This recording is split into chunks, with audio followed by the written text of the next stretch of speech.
वाहिगुरू जी का खालसा वाहिगुरू जी की फतेह। अस्सलाम वालेकुम आदाब वर्ड्स वहां ਤੁਹਾਡੀ ਹੋਸਟ ਨੀਲਮ ਕੋਟ ਮੈਂ ਟੀਵੀ ਰਿਪੋਰਟ ਦੇ ਸਾਰੇ ਦਰਸ਼ਕਾਂ ਤੇ ਸਰੋਤਿਆਂ ਨੂੰ ਜੀ ਆਇਆਂ ਕਹਿੰਦੀਆਂ ਪ੍ਰੋਗਰਾਮ ਸੱਚੋ ਸੱਚ ਵਿੱਚ ਜਿਹੜੇ ਇਸ ਪ੍ਰੋਗਰਾਮ ਨਾਲ ਦੇਸ਼ਾਂ ਵਿਦੇਸ਼ਾਂ ਤੋਂ ਜੁੜ ਚੁੱਕੇ ਨੇ ਖਾਲਸਾ ਅਫੇਅਰ ਸੈਂਟਰ ਦੇ ਸੰਚਾਲਕ ਡਾਕਟਰ ਅਮਰਜੀਤ ਸਿੰਘ ਦੀ ਸਟੂਡੀਓ 'ਚ ਮੇਰੇ ਨਾਲ ਸ਼ਾਮਲ ਨੇ। ਉਹਨਾਂ ਨਾਲ ਗੱਲਬਾਤ ਕਰਕੇ ਅੱਜ ਦੇ ਵਿਸ਼ੇ ਤੋਂ ਉਹਨਾਂ ਦਾ ਤਜ਼ੀਆ ਜਾਣਦੇ ਹਾਂ। ਜੀ ਡਾਕਟਰ ਸਾਹਿਬ ਵਾਹਿਗੁਰੂ ਜੀ ਕਾ ਖਾਲਸਾ ਵਾਹਿਗੁਰੂ ਜੀ ਕੀ ਫਤਿਹ।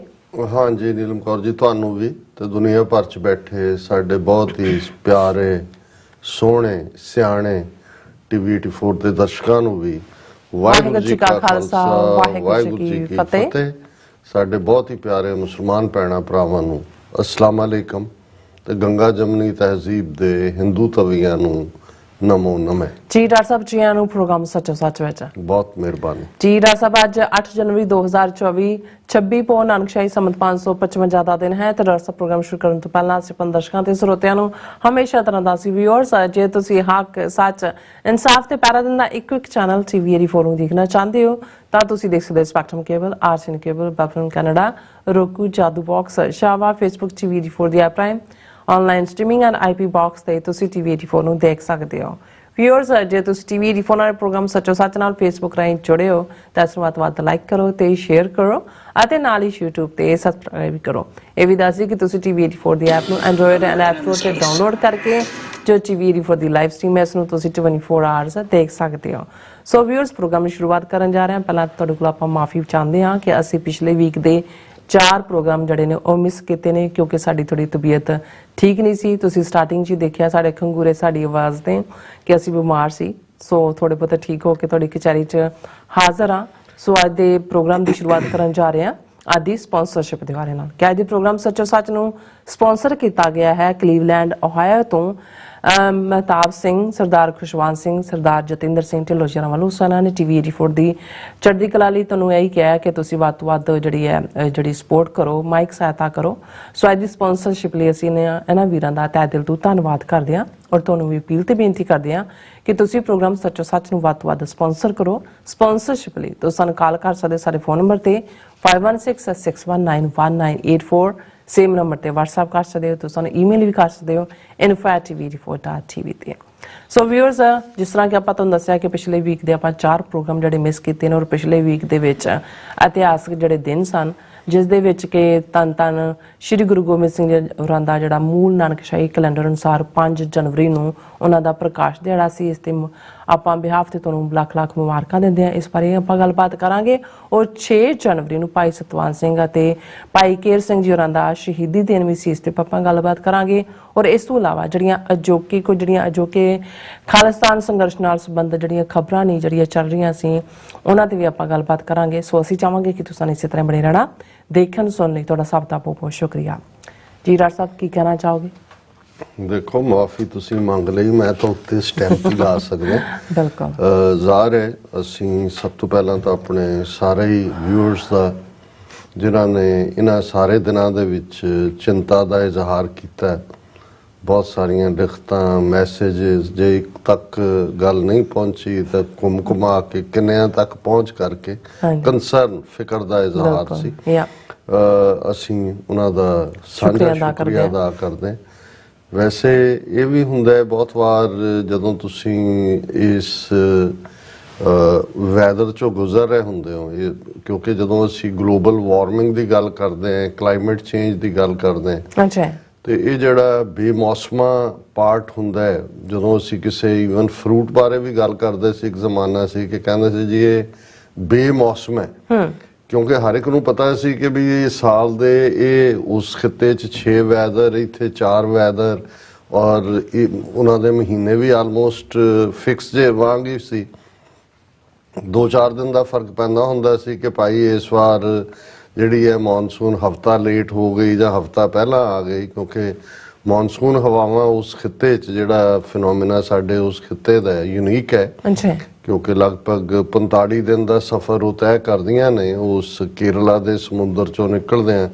ਸੋ ਉੱਥੇ 1.5 ਮਹੀਨਾ ਪਹਿਲਾਂ ਆ ਜਾਂਦੇ ਜਦੋਂ ਤੱਕ ਪੰਜਾਬ ਪਹੁੰਚਦੇ ਸੀ। ਜੁਲਾਈ ਅਗਸਤ ਦੇ ਮਹੀਨੇ ਮਾਰਕ ਹੁੰਦੇ ਸੀ ਜਿਹੜੇ ਹਿੱਲੀ ਡਿਸਟ੍ਰਿਕਟ ਸੀ ਪੰਜਾਬ ਦੇ ਡਿਸਟ੍ਰਿਕਟ ਕਾਂਗੜਾ ਕੁੱਲੂ ਉਹਨਾਂ 'ਚ ਛੁੱਟੀਆਂ ਹੀ ਬਰਸਾਤਾਂ ਦੀਆਂ ਹੁੰਦੀਆਂ ਸੀ ਉਹਨਾਂ ਦਿਨਾਂ ਦੀਆਂ ਹੀ। ਇਸੇ ਤਰ੍ਹਾਂ ਪੰਜਾਬ ਦੇ ਜਿਹੜੇ ਰੀਜਨ ਦੇ ਵਿੱਚ ਸਮਰ क्योंकि कणक दी जिहड़ी है उस दियां वाढियां दे नाल ही सारा कुछ जुड़िया होया सी।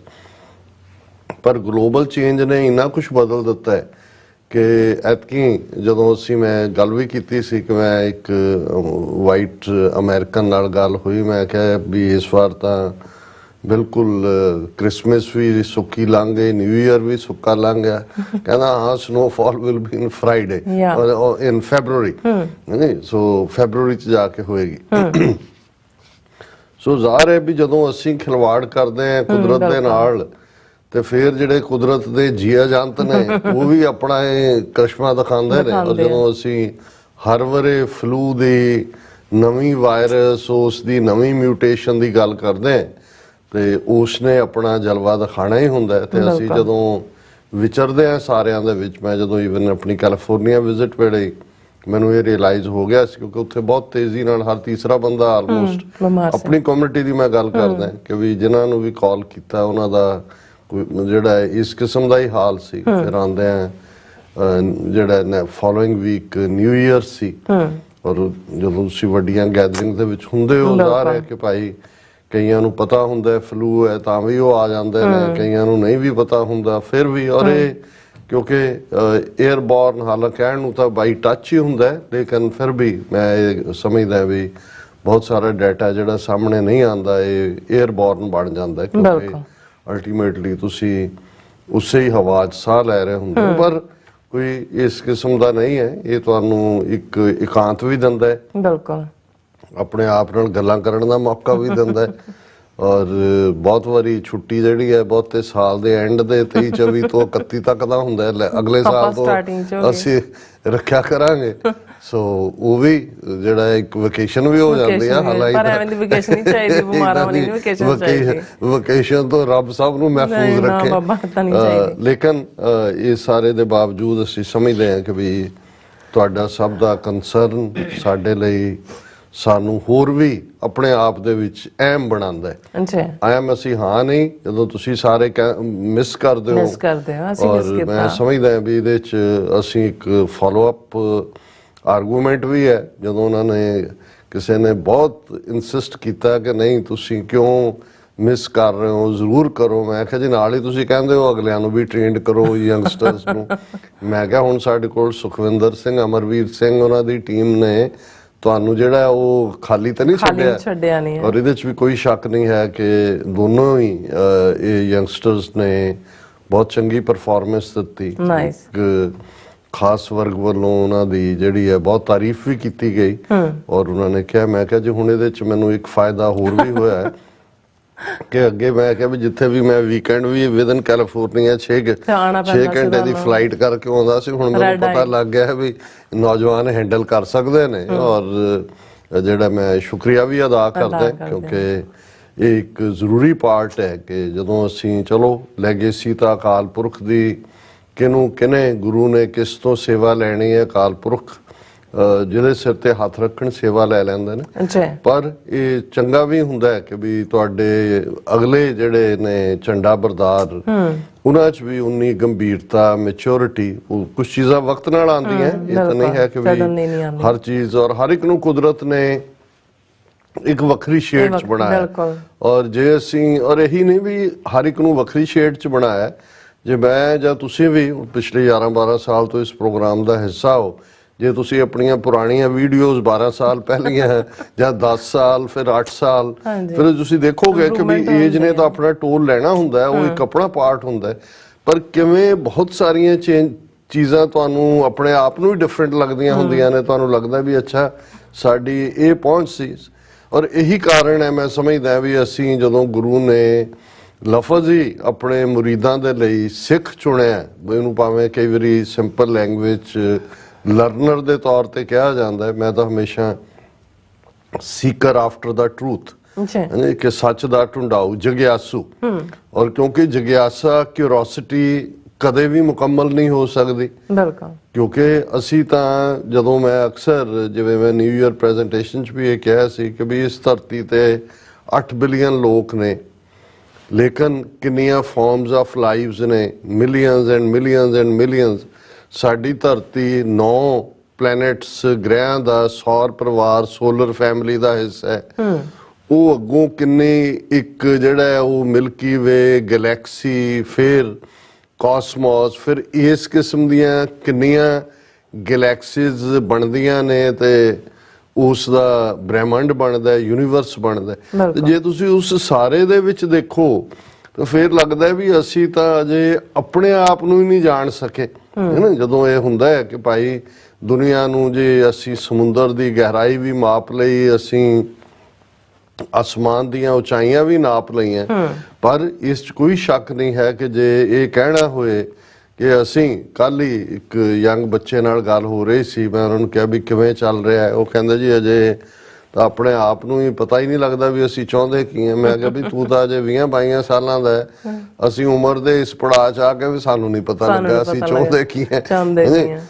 ਕਿ ਵੀ ਅਸੀਂ ਕੀ ਹੈ ਸਾਡੀ ਜ਼ਿੰਦਗੀ ਦਾ ਮੈਂ ਕਿਹਾ ਵੀ ਇਸ ਲਈ ਬਹੁਤ ਵਾਰ ਇਹਦੇ 'ਚ ਵੀ ਫਿਕਰ ਨਹੀਂ ਕਰਨਾ ਚਾਹੀਦਾ ਵੀ ਅਸੀਂ ਕੀ ਚਾਹੁੰਦੇ ਬਹੁਤ ਕੁਝ ਡੈਸਟਿਨਡ ਹੁੰਦਾ ਹੈ ਡੈਸਟਨੀ ਨੇ ਅਕਾਲ ਪੁਰਖ ਨੇ ਤੁਹਾਡਾ ਰਸਤਾ ਰੱਖਿਆ ਹੁੰਦਾ ਔਰ ਤੁਹਾਨੂੰ ਕਈ ਵਾਰੀ ਨਾ ਚਾਹੁੰਦੇ ਹੋਏ ਵੀ ਤੁਸੀਂ ਕਿਸੇ ਇਸ ਪਾਸੇ ਤੁਰ ਜਾਂਦੇ ਹੋ ਉਦੋਂ ਤੁਹਾਨੂੰ ਲੱਗ ਰਿਹਾ ਹੁੰਦਾ ਹੈ ਕਿ ਵੀ ਇਹ ਕੀ ਹੋ ਗਿਆ ਲੇਕਿਨ ਤੁਹਾਨੂੰ ਜਦੋਂ ਤੁਸੀਂ 2-4 ਮੋੜ ਜ਼ਿੰਦਗੀ ਦੇ ਕੱਟਦੇ ਹੋ ਤੁਹਾਨੂੰ ਲੱਗਦਾ ਵੀ ਨਹੀਂ ਇਹ ਅਕਾਲ ਪੁਰਖ ਨੇ ਇਵੇਂ ਇਸੇ ਤਰ੍ਹਾਂ ਸਾਡੇ ਇੱਕ ਬੜੇ ਕਲੋਜ਼ ਬਡੀ ਜਿਨ੍ਹਾਂ ਦੀ ਜੌਬ ਚਲੀ ਗਈ ਇਹਨਾਂ ਦਿਨਾਂ ਦੇ ਵਿੱਚ ਤੇ ਉਹਨਾਂ ਨੂੰ ਮੈਂ ਕਿਹਾ ਵੀ ਰੱਬ ਇੱਕ ਦਰਵਾਜ਼ਾ ਬੰਦ ਕਰਨ ਤੋਂ ਪਹਿਲਾਂ 10 ਖੋਲ ਕੇ ਰੱਖਦਾ ਤੁਹਾਨੂੰ ਵਾਕ ਕਰਨਾ ਪੈਂਦਾ ਹੈ ਉੱਥੋਂ ਤੱਕ ਸੋ ਸਾਡੇ ਲਈ ਤਾਂ ਸਾਰੀ ਜ਼ਿੰਦਗੀ ਇਸੇ ਹੀ ਭਾਵਨਾ 'ਚ ਹੋਣੀ ਚਾਹੀਦੀ ਹੈ ਵੀ ਇਹ ਇੱਕ ਲਰਨਿੰਗ ਪ੍ਰੋਸੈਸ ਹੈ ਹਾਂ ਜਿਸ ਵੀ ਖਿੱਤੇ 'ਚ ਤੁਸੀਂ ਹੋ ਜਿਸ ਵੀ ਫੀਲਡ 'ਚ ਹੋ ਜਿਹੜਾ ਵੀ ਤੁਹਾਡਾ ਫੀਲਡ ਆਫ ਸਟੱਡੀ ਹੈ ਫੀਲਡ ਆਫ ਜੌਬ ਹੈ ਜਾਂ ਤੁਸੀਂ ਵਲੰਟੈਰਲੀ ਜ਼ਿੰਦਗੀ ਨੂੰ ਇੱਕ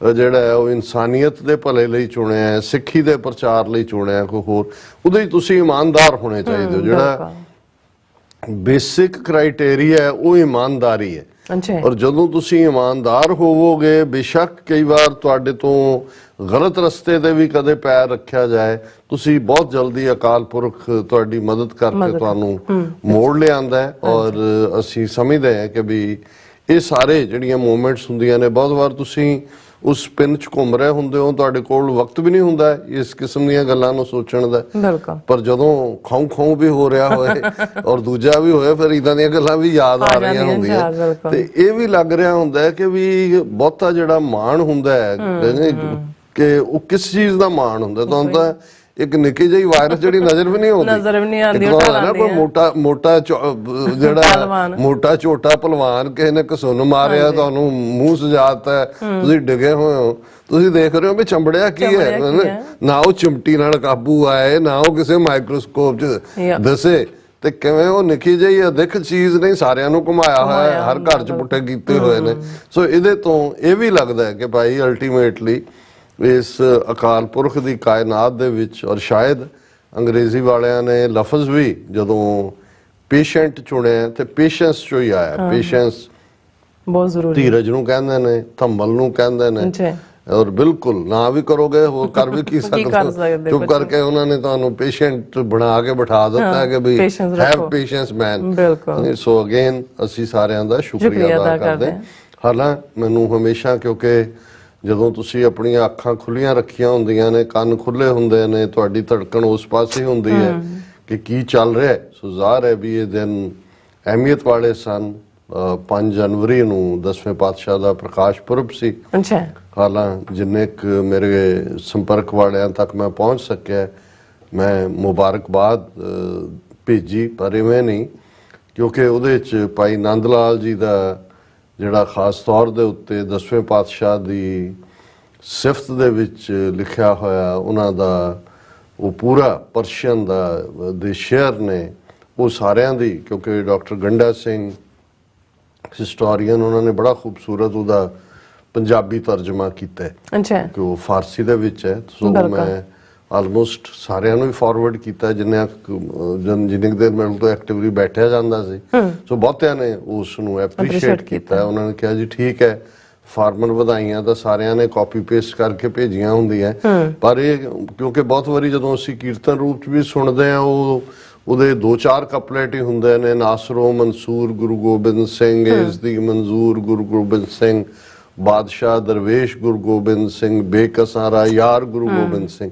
ਪਰ ਉਹ ਜਦੋਂ ਤੁਸੀਂ ਉਹਨੂੰ ਇਹਨੇ ਰੋਹ ਦੇਖਦੇ ਹੋ ਨਾ ਸਾਰਿਆਂ ਨੂੰ, ਤਾਂ ਫਿਰ ਅੰਦਾਜ਼ਾ ਹੁੰਦਾ ਹੈ, ਇੱਕ ਤਾਂ ਜ਼ਾਹਰ ਹੈ ਤੁਹਾਨੂੰ ਪਰਸ਼ੀਅਨ ਜ਼ਬਾਨ ਦੇ ਵਿੱਚ ਕਿੰਨੇ ਅਮੀਰ ਲਫ਼ਜ਼ ਨੇ ਇਹਦਾ ਵੀ ਅਹਿਸਾਸ ਹੁੰਦਾ ਹੈ। ਪਰ ਇਸ ਦੇ ਨਾਲ ਇੱਕ ਸਿੱਖ ਜਿਹੜਾ ਮੁਕੰਮਲ ਤੌਰ ਦੇ ਉੱਤੇ ਗੁਰੂ ਨੂੰ ਸਮਰਪਿਤ ਹੈ, ਤੇ ਜਦੋਂ ਗੁਰੂ ਵੱਲ ਦੇਖਦਾ ਹੈ, ਕਿਉਂਕਿ ਭਾਈ ਨੰਦ ਲਾਲ ਉਹ ਟੈਸਟੀਮਨੀ ਨੇ, ਉਹਨਾਂ ਦਾ ਆਪਣਾ ਪਿਛੋਕੜ ਗਜ਼ਨੀ ਨਾਲ ਜੁੜਿਆ ਹੋਇਆ ਹੈ। ਗਜ਼ਨੀ ਅਫਗਾਨਿਸਤਾਨ ਦਾ ਸ਼ਹਿਰ ਹੈ। ਉਹਨਾਂ ਦੇ ਪਿਤਾ ਉਸ ਵੇਲੇ ਦਾ ਜਿਹੜਾ ਵੀ ਗਜ਼ਨੀ ਦਾ ਨਵਾਬ ਸੀ, ਉਹਦੇ ਮੀਰ ਸਨ, ਮੀਰ ਮੁਨਸ਼ੀ ਵੀ ਉਹਨਾਂ ਨੂੰ ਕਿਹਾ ਜਾਂਦਾ ਹੈ।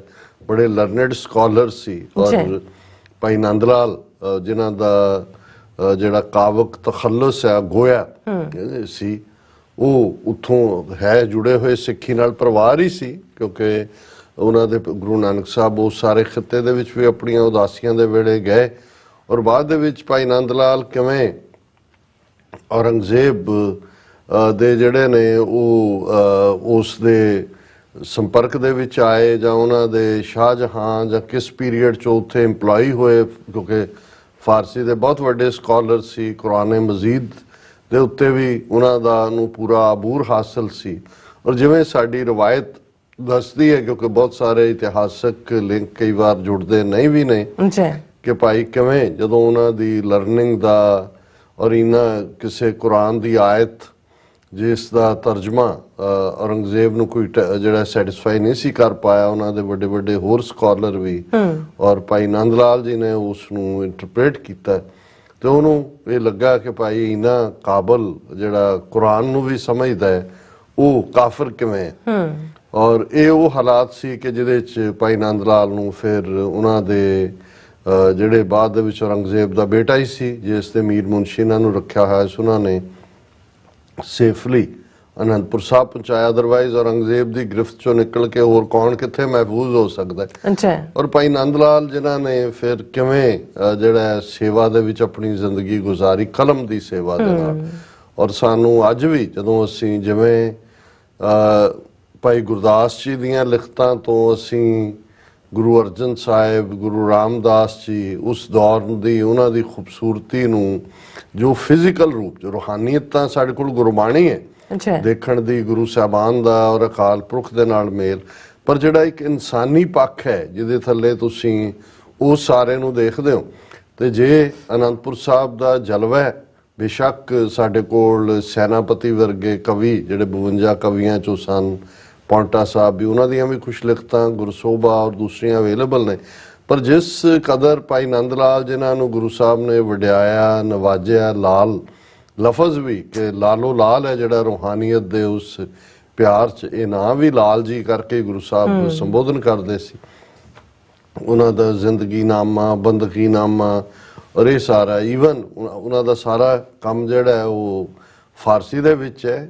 ਹਾਂ, ਰਹਿਤਨਾਮਾ ਭਾਈ ਨੰਦ ਲਾਲ ਜੀ ਜਿਹੜਾ ਉਹਨਾਂ ਦੇ ਨਾਲ ਐਟਰੀਬਿਊਟ ਕੀਤਾ ਜਾਂਦਾ ਹੈ, ਉਸ ਦੇ ਵਿੱਚ ਜਿਹੜਾ ਪੰਜਾਬੀ ਦੇ ਵੀ ਨੇ, ਔਰ ਜਿਵੇਂ ਕੁਝ ਚੀਜ਼ਾਂ ਉਹਨਾਂ ਦੀ ਉਸ ਪੰਜਾਬੀ ਲਿਖਤ ਦੀਆਂ ਆਮ ਲੋਕ ਬੋਲੀ ਦੇ ਵਿੱਚ ਵੀ ਆ ਗਈਆਂ। ਜਿਵੇਂ ਅਸੀਂ ਅੱਜ ਵੀ ਕਈ ਵਾਰ ਕਹਾਂਗੇ ਕਿ ਜੀ ਆਗੇ ਸਮਝ ਚਲੋ ਨੰਦ ਲਾਲਾ, ਪਾਛੇ ਜੋ ਬੀਤੀ ਸੋ ਬੀਤੀ, ਇਹ ਉਹਨਾਂ ਦੇ ਉਸ ਰਹਿਤਨਾਮੇ 'ਚੋਂ ਹੀ ਆਉਂਦਾ ਹੈ ਕਿ ਭਾਈ ਪਿਛਲੀ ਜ਼ਿੰਦਗੀ ਤਾਂ ਗੁਜ਼ਰ ਗਈ, ਭਾਵੇਂ ਮਾਇਆ ਦੇ ਵਿੱਚ ਗਲਤਾਨ ਜਾਂ ਪਤਾ ਨਹੀਂ ਸੀ, ਪਰ ਹੁਣ ਗੁਰੂ ਦੀ ਸ਼ਰਨ 'ਚ ਆ ਗਏ, ਗੁਰੂ ਦਾ ਪੱਲਾ ਫੜ ਲਿਆ, ਆ ਗਏ ਸਮਝ ਚਲੋ ਨੰਦ ਲਾਲਾ, ਪਾਛੇ ਜੋ ਬੀਤੀ ਸੋ ਬੀਤੀ, ਪਿੱਛੇ ਤਾਂ ਸਾਡਾ ਕੋਈ ਕੰਟਰੋਲ ਨਹੀਂ ਹੈ, ਉਹ ਬੀਤ ਗਈ। ਔਰ ਇਹ ਹੈ, ਸੋ ਉਹਨਾਂ ਨੇ ਜਿਵੇਂ ਬਿਆਨ ਕੀਤਾ, ਜੋ ਬੇਸ਼ੱਕ ਜਦੋਂ ਸਾਡੇ ਰਾਗੀ ਸਿੰਘ ਉਹ ਫਾਰਸੀ ਦਾ ਵੀ ਪੜ੍ਹ ਰਹੇ ਹੁੰਦੇ ਨੇ, ਬਹੁਤਿਆਂ ਨੂੰ ਸਮਝ ਨਾ ਵੀ ਆ ਰਹੇ ਹੋਣ ਲਫ਼ਜ਼, ਹਾਂ ਇਹ ਤਾਂ ਸਮਝ ਆ ਰਿਹਾ ਹੁੰਦਾ ਹੈ ਕਿ ਭਾਈ ਇਹ ਬੇਕਸਾਰਾ ਯਾਰ, ਕਿ ਜਿਹਦਾ ਕੋਈ ਯਾਰ ਨਹੀਂ ਹੈ, ਉਹਦੇ ਯਾਰ ਗੁਰੂ ਗੋਬਿੰਦ ਸਿੰਘ ਨੇ ਜੀ। ਬਾਦਸ਼ਾਹ ਦਰਵੇਸ਼, ਕਿ ਇਹ ਬਾਦਸ਼ਾਹ ਵੀ ਨੇ ਔਰ ਦਰਵੇਸ਼ ਵੀ ਨੇ।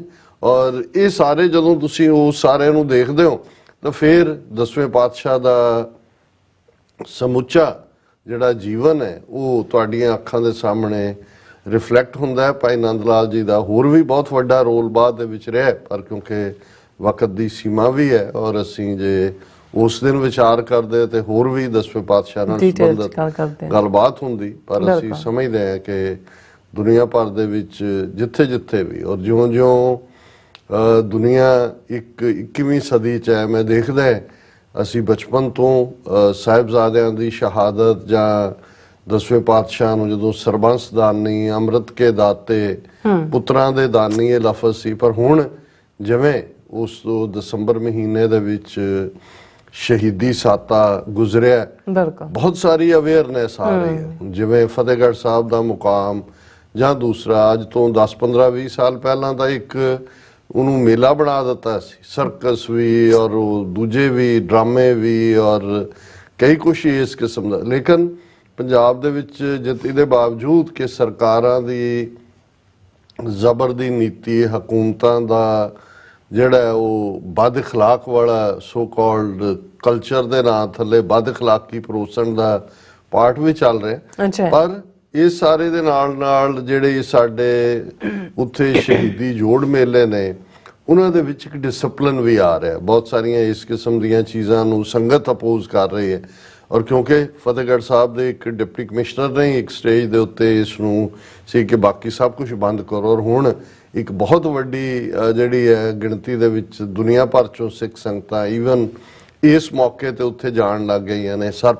ਹਰ ਪਾਸੇ ਉਹਨੂੰ ਯਾਦ ਵੀ ਕੀਤਾ ਜਾਂਦਾ, ਔਰ ਇਵੇਂ ਹੀ 10ਵੇਂ ਪਾਤਸ਼ਾਹ ਦੇ ਜੀਵਨ ਨਾਲ ਸੰਬੰਧਿਤ ਵੀ ਬਹੁਤ ਕੁਝ ਸੋਸ਼ਲ ਮੀਡੀਆ ਰਾਹੀਂ ਵੀ ਸਾਹਮਣੇ ਆਉਂਦਾ ਹੈ। ਸੋ ਅਸੀਂ ਸਮੂਹ ਸਿੱਖ ਸੰਗਤਾਂ ਨੂੰ ਮੁਬਾਰਕਬਾਦ ਵੀ ਦਿੰਦੇ, ਔਰ ਅਗਲਾ ਦਿਨ 6 ਜਨਵਰੀ ਦਾ ਆਪਣੇ ਆਪ ਦੇ ਵਿੱਚ ਹੋਰ ਵੀ ਉਸੇ ਹੀ ਗੁਰੂ ਦੇ ਸਿੱਖ ਹੋਣ ਦੇ ਨਾਤੇ ਜਿਹੜਾ ਰਸਤਾ ਗੁਰੂ ਕਲਗੀਧਰ ਪਾਤਸ਼ਾਹ ਨੇ ਸਰਬੰਸ ਕੁਰਬਾਨ ਕਰਕੇ, ਜਦੋਂ ਉਹਨਾਂ ਨੇ ਫਰਮਾਇਆ ਸੀ ਸੰਗਤ ਵੱਲ ਇਸ਼ਾਰਾ ਕਰਕੇ ਕਿ ਇਨ ਪੁੱਤਰਨ ਕੇ ਸੀਸ ਪਰ ਵਾਰ ਦਿਏ ਸੁਤ ਚਾਰ ਮੁਏ ਤੋਂ ਕਿਆ ਹੁਆ ਜੀਵਤ ਕਈ ਹਜ਼ਾਰ।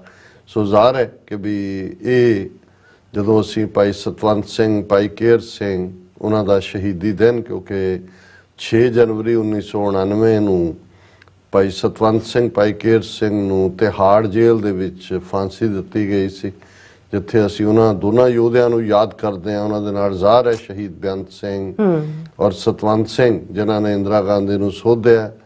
ਭਾਈ ਕੇਰ ਸਿੰਘ ਹੋਰਾਂ ਨੂੰ ਤਾਂ ਉਹਨਾਂ ਨੇ ਕੰਸਪੀਰੇਸੀ ਟੂ ਅਸੈਸੀਨੇਟ 'ਚ ਜਿਹੜਾ ਉਹ ਧੁਰ ਲਿਆ, ਔਰ ਇਸੇ ਤਰ੍ਹਾਂ ਬੀਬੀ ਸੁਰਿੰਦਰ ਕੌਰ ਜਿਨ੍ਹਾਂ ਨੂੰ ਅਸੀਂ ਹਮੇਸ਼ਾ ਅਲੋਕਾਰ ਸੁਹਾਗਣ ਕਹਿ ਕੇ ਯਾਦ ਕਰਦੇ ਹਾਂ, ਉਹਨਾਂ ਦੀ ਕੁਰਬਾਨੀ ਦੇ ਅੱਗੇ ਵੀ ਅਸੀਂ ਜਿਹੜਾ ਆਪਣਾ ਸੀਸ ਨਿਵਾਉਂਦੇ।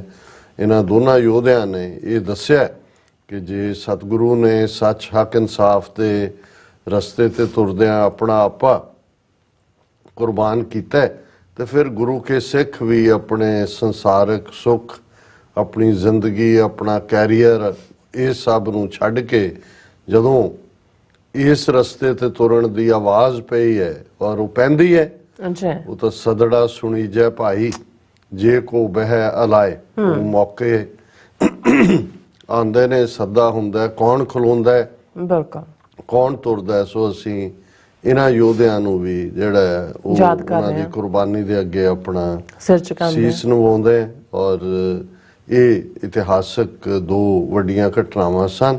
ਔਰ ਸਪਾਂਸਰਸ਼ਿਪ ਦੇ ਹਵਾਲੇ ਨਾਲ ਜਿਵੇਂ ਸਾਡੇ ਵੀਰ ਮਹਿਤਾਬ ਸਿੰਘ, ਖੁਸ਼ਵੰਤ ਸਿੰਘ, ਜਤਿੰਦਰ ਸਿੰਘ ਢਿੱਲੋਂ ਜਿਹੜੇ ਕਲੀਵਲੈਂਡ ਓਹਾਇਓ ਵਾਸੀ ਨੇ, ਹਾਂ ਮੈਂ ਜਦੋਂ ਓਹਾਇਓ ਵਾਲੀਆਂ ਬਹੁਤ ਸਾਰਿਆਂ ਦਾ ਜ਼ਿਕਰ ਕੀਤਾ ਤੇ ਇਸ ਨੂੰ ਮੈਂ ਓਮਿਟ ਕੀਤਾ ਸੀ ਇਸ ਲਈ ਕਿ ਵੀ ਇਹ ਤਾਂ ਸਾਡੇ ਆਪਣੇ ਪਰਿਵਾਰ ਦੇ ਮੈਂਬਰ ਨੇ। ਲੇਕਿਨ ਫਿਰ ਸਾਨੂੰ ਇਹ ਵੀ ਲੱਗਾ ਕਿ ਵੀ ਨਹੀਂ, ਕਈ ਵਾਰੀ ਪਰਿਵਾਰ ਵਾਲੇ ਕਹਿੰਦੇ ਨੇ ਜੀ ਬਾਕੀ ਸਾਰਿਆਂ ਦੇ ਗੁਣ ਗਾਇਨ ਹੋ ਗਏ, ਹਾਂ ਨਹੀਂ, ਅਸੀਂ ਇਹਨਾਂ ਦੇ ਉੱਤੇ ਮਾਣ ਕਰਦੇ ਹਾਂ।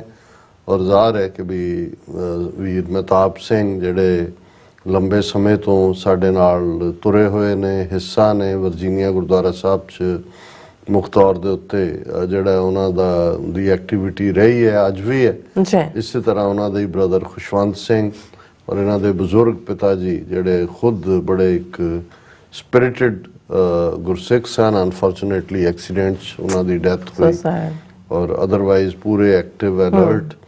ਸੋ ਅਸੀਂ ਇਹਨਾਂ ਵੀਰਾਂ ਦਾ, ਜਤਿੰਦਰ ਸਿੰਘ ਢਿੱਲੋਂ ਇਹ ਤਾਂ ਸਾਡੇ ਮੇਜ਼ਬਾਨ ਵੀ ਸਨ, ਔਰ ਉਹਨਾਂ ਦਾ ਜ਼ਿਕਰ ਅਸੀਂ ਸ਼ੁਰੂ 'ਚ ਕੀਤਾ ਸੀ ਜਦੋਂ ਅਸੀਂ ਵਾਪਸ ਆਏ। ਇਹਨਾਂ ਦਾ ਅਸੀਂ ਸ਼ੁਕਰੀਆ ਅਦਾ ਕਰਦੇ ਹਾਂ। ਪੋਲੀਟੀਕਲ ਐਕਟੀਵਿਟੀਜ਼ ਦੇ ਵਿੱਚ ਇਹਨਾਂ ਦਿਨਾਂ 'ਚ ਕਿਉਂਕਿ ਜਿਵੇਂ ਅਸੀਂ ਅੱਗੇ ਵੀ ਦੱਸਦੇ ਹਾਂ, ਸਾਡੇ ਪ੍ਰੋਪਰਲੀ ਇਹ ਸੂਚਨਾ ਵੀ ਚੱਲ ਰਹੀ ਹੈ। 28 ਜਨਵਰੀ ਨੂੰ ਖਾਲਿਸਤਾਨ ਰੈਫਰੈਂਡਮ ਦੀਆਂ ਵੋਟਾਂ ਅਮਰੀਕਾ ਦੇ ਵਿੱਚ ਪੈਣ ਜਾ ਰਹੀਆਂ ਨੇ, ਸੈਨ ਫਰਾਂਸਿਸਕੋ 'ਚ। ਅਜੇ ਜਿਹੜਾ ਵੋਟਿੰਗ ਪਲੇਸ ਹੈ ਉਸ ਨੂੰ ਤਾਂ ਨਹੀਂ ਅਨਾਉਂਸ ਕੀਤਾ ਗਿਆ, ਔਰ ਉਹਦੇ ਰੀਜ਼ਨ ਨੇ ਰਾਈਟਲੀ ਸੋ 2 ਹਫ਼ਤੇ ਪਹਿਲਾਂ ਉਹ ਦੱਸਣਗੇ। ਇੱਕ ਤਾਂ ਇੰਡੀਅਨ ਦਬਾਅ ਵੀ ਹੁੰਦਾ ਕਿਉਂਕਿ ਬਹੁਤ ਪਹਿਲਾਂ ਜਿਵੇਂ ਕੁਝ ਥਾਵਾਂ ਦੇ ਉੱਤੇ ਤਜਰਬਾ ਵੀ ਹੋਇਆ, ਸੋ ਉਹਨਾਂ ਪਾਰਟ ਵੀ ਹੁੰਦਾ ਹੈ। ਸੈਕੰਡਲੀ ਕਈ ਵਾਰ ਜਿਸ ਕਿਸਮ ਦਾ ਰਿਸਪੌਂਸ ਜਿਵੇਂ ਸੰਗਤਾਂ ਦਾ ਹੈ, ਉਹ ਬਿਗਰ ਸਪਾਟ ਦੇਖ ਰਹੇ ਹੋਣਗੇ ਜਿਹੜਾ ਸਭ ਨੂੰ ਸੈਂਟਰਲ ਵੀ ਹੋਏ। ਔਰ ਉਸੇ ਕੰਟੈਕਸਟ ਦੇ ਵਿੱਚ ਜਿਹੜੀ ਅਵੇਅਰਨੈਸ ਰੈਲੀ ਦੇ ਥੱਲੇ 6 ਜਨਵਰੀ ਦਾ ਦਿਨ, ਕਿਉਂਕਿ ਭਾਈ ਸਤਵੰਤ ਸਿੰਘ, ਭਾਈ ਕੇਰ ਸਿੰਘ, ਉਹਨਾਂ ਦਾ ਸ਼ਹੀਦੀ ਦਿਨ ਸੀ, ਸੋ ਇਸ ਦਿਨ ਇਹ ਕਾਰ ਰੈਲੀ ਜਿਹੜੀ ਹੈ ਉਹ ਰੱਖੀ ਗਈ ਸੀ। ਜ਼ਾਹਰ ਹੈ ਕਿ ਇੱਕ ਪਾਸੇ 2 ਕਾਰ ਰੈਲੀ ਸਾਈਮਲਟੇਨੀਅਸਲੀ ਜਿਨ੍ਹਾਂ ਦੇ ਰਾਊਟ ਡਿਫਰੈਂਟ ਸਨ। ਇੱਕ ਜਿਹੜਾ ਹੈ ਉਹ ਸਟਾਕਟਨ ਤੋਂ ਨਿਕਲ ਕੇ ਜਿਹੜਾ ਹੈ ਉਹ ਸੈਕਰਾਮੈਂਟੋ, ਜਿਹੜੀ ਕੈਲੀਫੋਰਨੀਆ ਕੈਪੀਟਲ ਹੈ, ਔਰ ਜਿਹੜੀ ਰਿਪੋਰਟਿੰਗ ਸਾਡੇ ਤੱਕ ਪਹੁੰਚੀ ਕਿਉਂਕਿ 2 ਪੋਲਿਟਿਕਸ ਪੰਜਾਬ ਔਰ ਪੰਜਾਬੀ ਰੇਡੀਓ, ਇਹਨਾਂ ਵੱਲੋਂ ਦੋਨੋਂ ਹੀ ਰੈਲੀਜ਼ ਦੀ ਅੱਡ-ਅੱਡ ਢੰਗ ਨਾਲ ਜਿਹੜੀ ਹੈ ਉਹ ਕਵਰੇਜ ਚੱਲ ਰਹੀ ਸੀ। ਮੌਸਮ ਵੀ ਬਹੁਤ ਖਰਾਬ ਸੀ, ਲੇਕਿਨ ਇਹਦੇ ਬਾਵਜੂਦ ਹਜ਼ਾਰਾਂ ਦੀ ਗਿਣਤੀ ਦੇ ਵਿੱਚ ਗੱਡੀਆਂ ਦੀ ਪਾਰਟਿਸਿਪੇਸ਼ਨ ਸੀ। ਇੱਕ ਪਾਸੇ 50 ਦੇ ਕਰੀਬ ਗੁਰਦੁਆਰਾ ਆਰਗੇਨਾਈਜੇਸ਼ਨਸ, ਕਮੇਟੀਆਂ, ਜਥੇਬੰਦੀਆਂ, ਉਹਨਾਂ ਦੇ ਸਹਿਯੋਗ ਨਾਲ, ਪਰ ਇਹਨਾਂ ਦਾ ਕੋਈ ਮਿਸ਼ਨ ਸੈਪਰੇਟ ਨਹੀਂ ਸੀ। ਇਨੀਸ਼ੀਅਲ ਜਿਹੜੀ ਇਹਦੇ ਬਾਰੇ ਐਡਵਰਟਾਈਜ਼ਮੈਂਟ ਵੀ ਸੀ, ਇਹ ਦੋਨੋਂ ਹੀ ਕਾਰ ਰੈਲੀਆਂ ਦਾ ਜ਼ਿਕਰ ਸੀ। ਔਰ ਉਹਦੇ 'ਚ ਜਿਹੜੀ ਸਟਾਕਟਨ ਤੋਂ ਸੈਕਰਾਮੈਂਟੋ ਤੱਕ ਸੀ, ਉਹਦੀ ਬਲਵਿੰਦਰਪਾਲ ਸਿੰਘ ਹੋਰਾਂ ਦੀ ਰਿਪੋਰਟਿੰਗ ਸਾਡੇ ਕੋਲ ਹੈ। ਉਹਦੇ 'ਚ ਉਹਨਾਂ ਨੇ ਕਿਹਾ ਕਿ ਵੀ ਖਾਲਿਸਤਾਨ ਫਰੀਡਮ ਕਾਰ ਰੈਲੀ ਜਿਹਦਾ ਨਾਂ ਸੀ, ਫਰੈਜ਼ਨੋ, ਬੇਕਰਸਫੀਲਡ, ਲਾਸ ਐਂਜਲਸ, ਸੀਐਟਲ ਤੇ ਹੋਰ ਸ਼ਹਿਰਾਂ 'ਚੋਂ ਵੀ ਸਿੱਖ ਸੰਗਤਾਂ ਜਾਂ ਗੱਡੀਆਂ ਇਸ 'ਚ ਪਹੁੰਚੀਆਂ। ਔਰ ਕੈਲੀਫੋਰਨੀਆ ਗੱਤਕਾ ਤਾਲ ਦੇ ਭਾਈ ਜਸਪ੍ਰੀਤ ਸਿੰਘ, ਉਹਨਾਂ ਨੇ ਮਾਹੌਲ ਨੂੰ ਨਿੱਘਾ ਬਣਾਇਆ। ਭਾਈ ਮਹਿਲ ਸਿੰਘ ਦੇ ਕਵਿਸ਼ਰੀ ਜਥੇ ਨੇ, ਕਿਉਂਕਿ ਸਟਾਕਟਨ ਹੱਬ ਸੀ ਇਹ ਸਾਰੇ ਦੀ, ਔਰ ਇਹ ਜਿਹੜਾ ਇਸ ਤੋਂ ਬਾਅਦ ਰੈਲੀ ਲਈ ਪਹੁੰਚੀਆਂ ਕਾਰਾਂ ਸੈਕਰਾਮੈਂਟਾਂ ਨੂੰ ਚਾਲੇ ਪਾਏ। ਔਰ ਬਹੁਤ ਜ਼ਿਆਦਾ ਮੀਂਹ ਸੀ, ਕਾਫੀ ਠੰਡ ਸੀ, ਲੇਕਿਨ ਇਹਦੇ ਬਾਵਜੂਦ ਉੱਥੇ ਜਿਹੜਾ ਹੈ ਕੈਪੀਟਲ ਹਿੱਲ ਜਦੋਂ ਉੱਥੇ ਪਹੁੰਚਿਆ ਸੈਕਰਾਮੈਂਟੋ, ਸਾਰਾ ਮਾਹੌਲ ਜਿਹੜਾ ਹੈ ਸਾਰੇ ਬਲਾਕਾਂ 'ਚ ਕਾਰਾਂ ਸੀ, ਨਾਰੇ ਖਾਲਿਸਤਾਨ ਦੇ ਗੂੰਜਦੇ ਰਹੇ। ਔਰ ਫਰੀਵੇ 5 ਦੇ ਉੱਤੇ 15 ਤੋਂ 20 ਮੀਲ ਲੰਬੀ ਕਾਰਾਂ ਦੀ ਲੰਬੀ ਲਾਈਨ ਵੇਖੀ ਗਈ। ਔਰ ਇਹ CHP ਜਿਹੜੇ ਕੈਲੀਫੋਰਨੀਆ ਹਾਈਵੇ ਪੈਟਰੋਲ ਜਿਹਨੂੰ ਕਹਿੰਦੇ ਨੇ, ਉਹਨਾਂ ਨੇ ਝੰਡੇ ਲੱਗੀਆਂ ਕਾਰਾਂ ਦੀ ਗਿਣਤੀ ਜਿਹੜੀ ਹੈ ਉਹ 1759 ਦੱਸੀ, ਜੋ ਕਿ ਇੱਕ ਰਿਕਾਰਡ ਹੈ।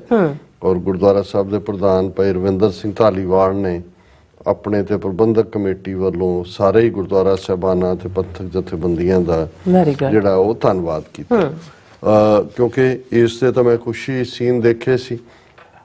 ਪਰ ਜਿਹੜੀ ਮੁੱਖ ਰੈਲੀ ਦੂਸਰੇ ਪਾਸਿਓਂ ਮੈਰੀਨ ਬਰਕਲੀ ਤੋਂ ਇੰਡੀਅਨ ਕੌਂਸੂਲੇਟ ਤੱਕ ਸੀ, ਜਿਸ ਨੂੰ ਪੋਲਿਟਿਕਸ ਪੰਜਾਬ ਵੱਲੋਂ ਟੈਲੀਕਾਸਟ ਕੀਤਾ ਜਾ ਰਿਹਾ ਸੀ, ਉਸ ਦਾ ਕਾਫੀ ਹਿੱਸਾ ਮੈਨੂੰ ਦੇਖਣ ਦਾ ਮੌਕਾ ਮਿਲਿਆ। ਅਨਐਂਡਿੰਗ, ਕਿਉਂਕਿ ਤੁਸੀਂ ਦੇਖਦੇ ਹੋ ਵੀ ਇੱਕ ਪਾਸੇ ਕਿਉਂਕਿ ਜਿਨ੍ਹਾਂ ਕਾਰਾਂ ਨੇ ਰੈਲੀ 'ਚ ਹਿੱਸਾ ਲੈਣਾ ਉਹ ਪਹਿਲਾਂ ਉੱਥੇ ਖੜੀਆਂ ਹੁੰਦੀਆਂ ਨੇ, ਕਿਸੇ ਵੱਡਾ ਪਾਰਕਿੰਗ ਲਾਟ ਚਾਹੀਦਾ, ਉਹਦੇ 'ਚ ਫਿਰ ਉਹਦੇ ਤੇ ਨਿਸ਼ਾਨ ਸਾਹਿਬ ਲਾਏ ਜਾਂਦੇ ਨੇ, ਖਾਲਿਸਤਾਨ ਦੇ ਝੰਡੇ ਲਾਏ ਜਾਂਦੇ ਨੇ, ਕਈ ਵਾਰੀ 2-2, 3-3, ਔਰ ਬੜੇ ਖੂਬਸੂਰਤ ਜਿਹੜੇ ਨੇ ਵੱਡੇ ਟਰੱਕਾਂ ਨੂੰ ਸ਼ਿੰਗਾਰਿਆ ਗਿਆ ਸੀ ਸ਼ਹੀਦ ਸਿੰਘਾਂ ਸਿੰਘਣੀਆਂ ਦੀਆਂ ਤਸਵੀਰਾਂ ਦੇ ਨਾਲ। ਔਰ ਜਿਉਂ-ਜਿਉਂ ਉਹ ਗੱਡੀਆਂ ਨਿਕਲਦੀਆਂ ਗਈਆਂ, ਇੰਨਾ ਤੇਜ਼ ਮੀਂਹ ਪੈ ਰਿਹਾ ਸੀ, ਔਰ ਮੈਂ ਅੰਦਾਜ਼ਾ ਲਾ ਰਿਹਾ ਸੀ, ਮੈਂ ਕਿਹਾ ਇਹ ਇਸ ਕੌਮ ਨੂੰ ਕੌਣ ਜਿਹੜਾ ਉਹ ਹਰਾ ਸਕਦਾ ਹੈ, ਕੌਣ ਇਹਨਾਂ ਨੇ ਹਿੰਦੂ ਤਵੀਆਂ ਨੇ ਕਿਵੇਂ ਸੋਚ ਲਿਆ ਕਿ ਭਾਈ ਇਹ ਸਿੱਖਾਂ ਨੂੰ ਜਿਹੜਾ ਇਹਨਾਂ ਦੇ ਗੋਡੇ ਲਵਾਉਣਗੇ, ਇਹਨਾਂ ਤੋਂ ਮਾਫੀ ਮੰਗਵਾਉਣਗੇ, ਇਹਨਾਂ ਤੋਂ ਨੂੰ ਜਿਹੜਾ ਉਹ ਕਮਜ਼ੋਰ ਕਰਨਗੇ। ਔਰ ਬਹੁਤ ਵੱਡੀ ਗਿਣਤੀ ਦੇ ਵਿੱਚ ਜਿਹੜੀ ਹੈ ਗੱਡੀਆਂ, ਮੇਰਾ ਖਿਆਲ ਲਗਾਤਾਰ 25-30 ਮਿੰਟ ਕਾਰਾਂ ਜਿਹੜੀਆਂ ਗੱਡੀਆਂ ਨੇ ਕ੍ਰਾਸ ਕਰਦੀਆਂ ਰਹੀਆਂ ਦੋਵੇਂ ਪਾਸਿਓਂ। ਔਰ ਫਿਰ ਇਸ ਰੈਲੀ ਦੀ ਜਿਹੜੀ ਹੈ ਖਾਸੀਅਤ ਇਹ ਸੀ ਵੀ ਇਹਨਾਂ ਨੇ ਆਪਣਾ ਫਾਈਨਲ ਮੁਕਾਮ ਇੰਡੀਅਨ ਕੌਂਸਲ ਜਨਰਲ ਦੇ ਬਾਹਰ ਜਾ ਕੇ ਜਿਹੜਾ ਉੱਥੇ ਉਹਨਾਂ ਨੇ ਕੀਤਾ, ਔਰ ਉੱਥੇ ਰੈਲੀ ਵੀ ਕੀਤੀ, ਸਪੀਚਸ ਵੀ ਬੜੀਆਂ ਜ਼ਬਰਦਸਤ ਸੀ, ਪ੍ਰੈਜੈਂਟੇਸ਼ਨ ਹਰ ਪੱਖ ਤੋਂ। ਔਰ ਇਹ ਬੜਾ ਸਟਰੋਂਗ ਮੈਸੇਜ ਸੀ। ਹਾਲਾਂ ਮੈਂ ਦੇਖ ਰਿਹਾ ਸੀ ਵੀ ਅੱਗੇ ਇੰਡੀਅਨ ਮੀਡੀਆ ਚੀਕਾਂ ਮਾਰਦਾ ਹੈ ਕਿ ਇੱਕ ਅੱਧੇ ਮੀਡੀਆ ਨੂੰ ਛੱਡ ਕੇ ਉਹਨਾਂ ਦੇ ਜਿਨ੍ਹਾਂ ਨੇ ਕਿਹਾ ਜੀ ਕਿ they blocked the Indian consulate and the same or assassins of Indira Gandhi their pictures were played and all.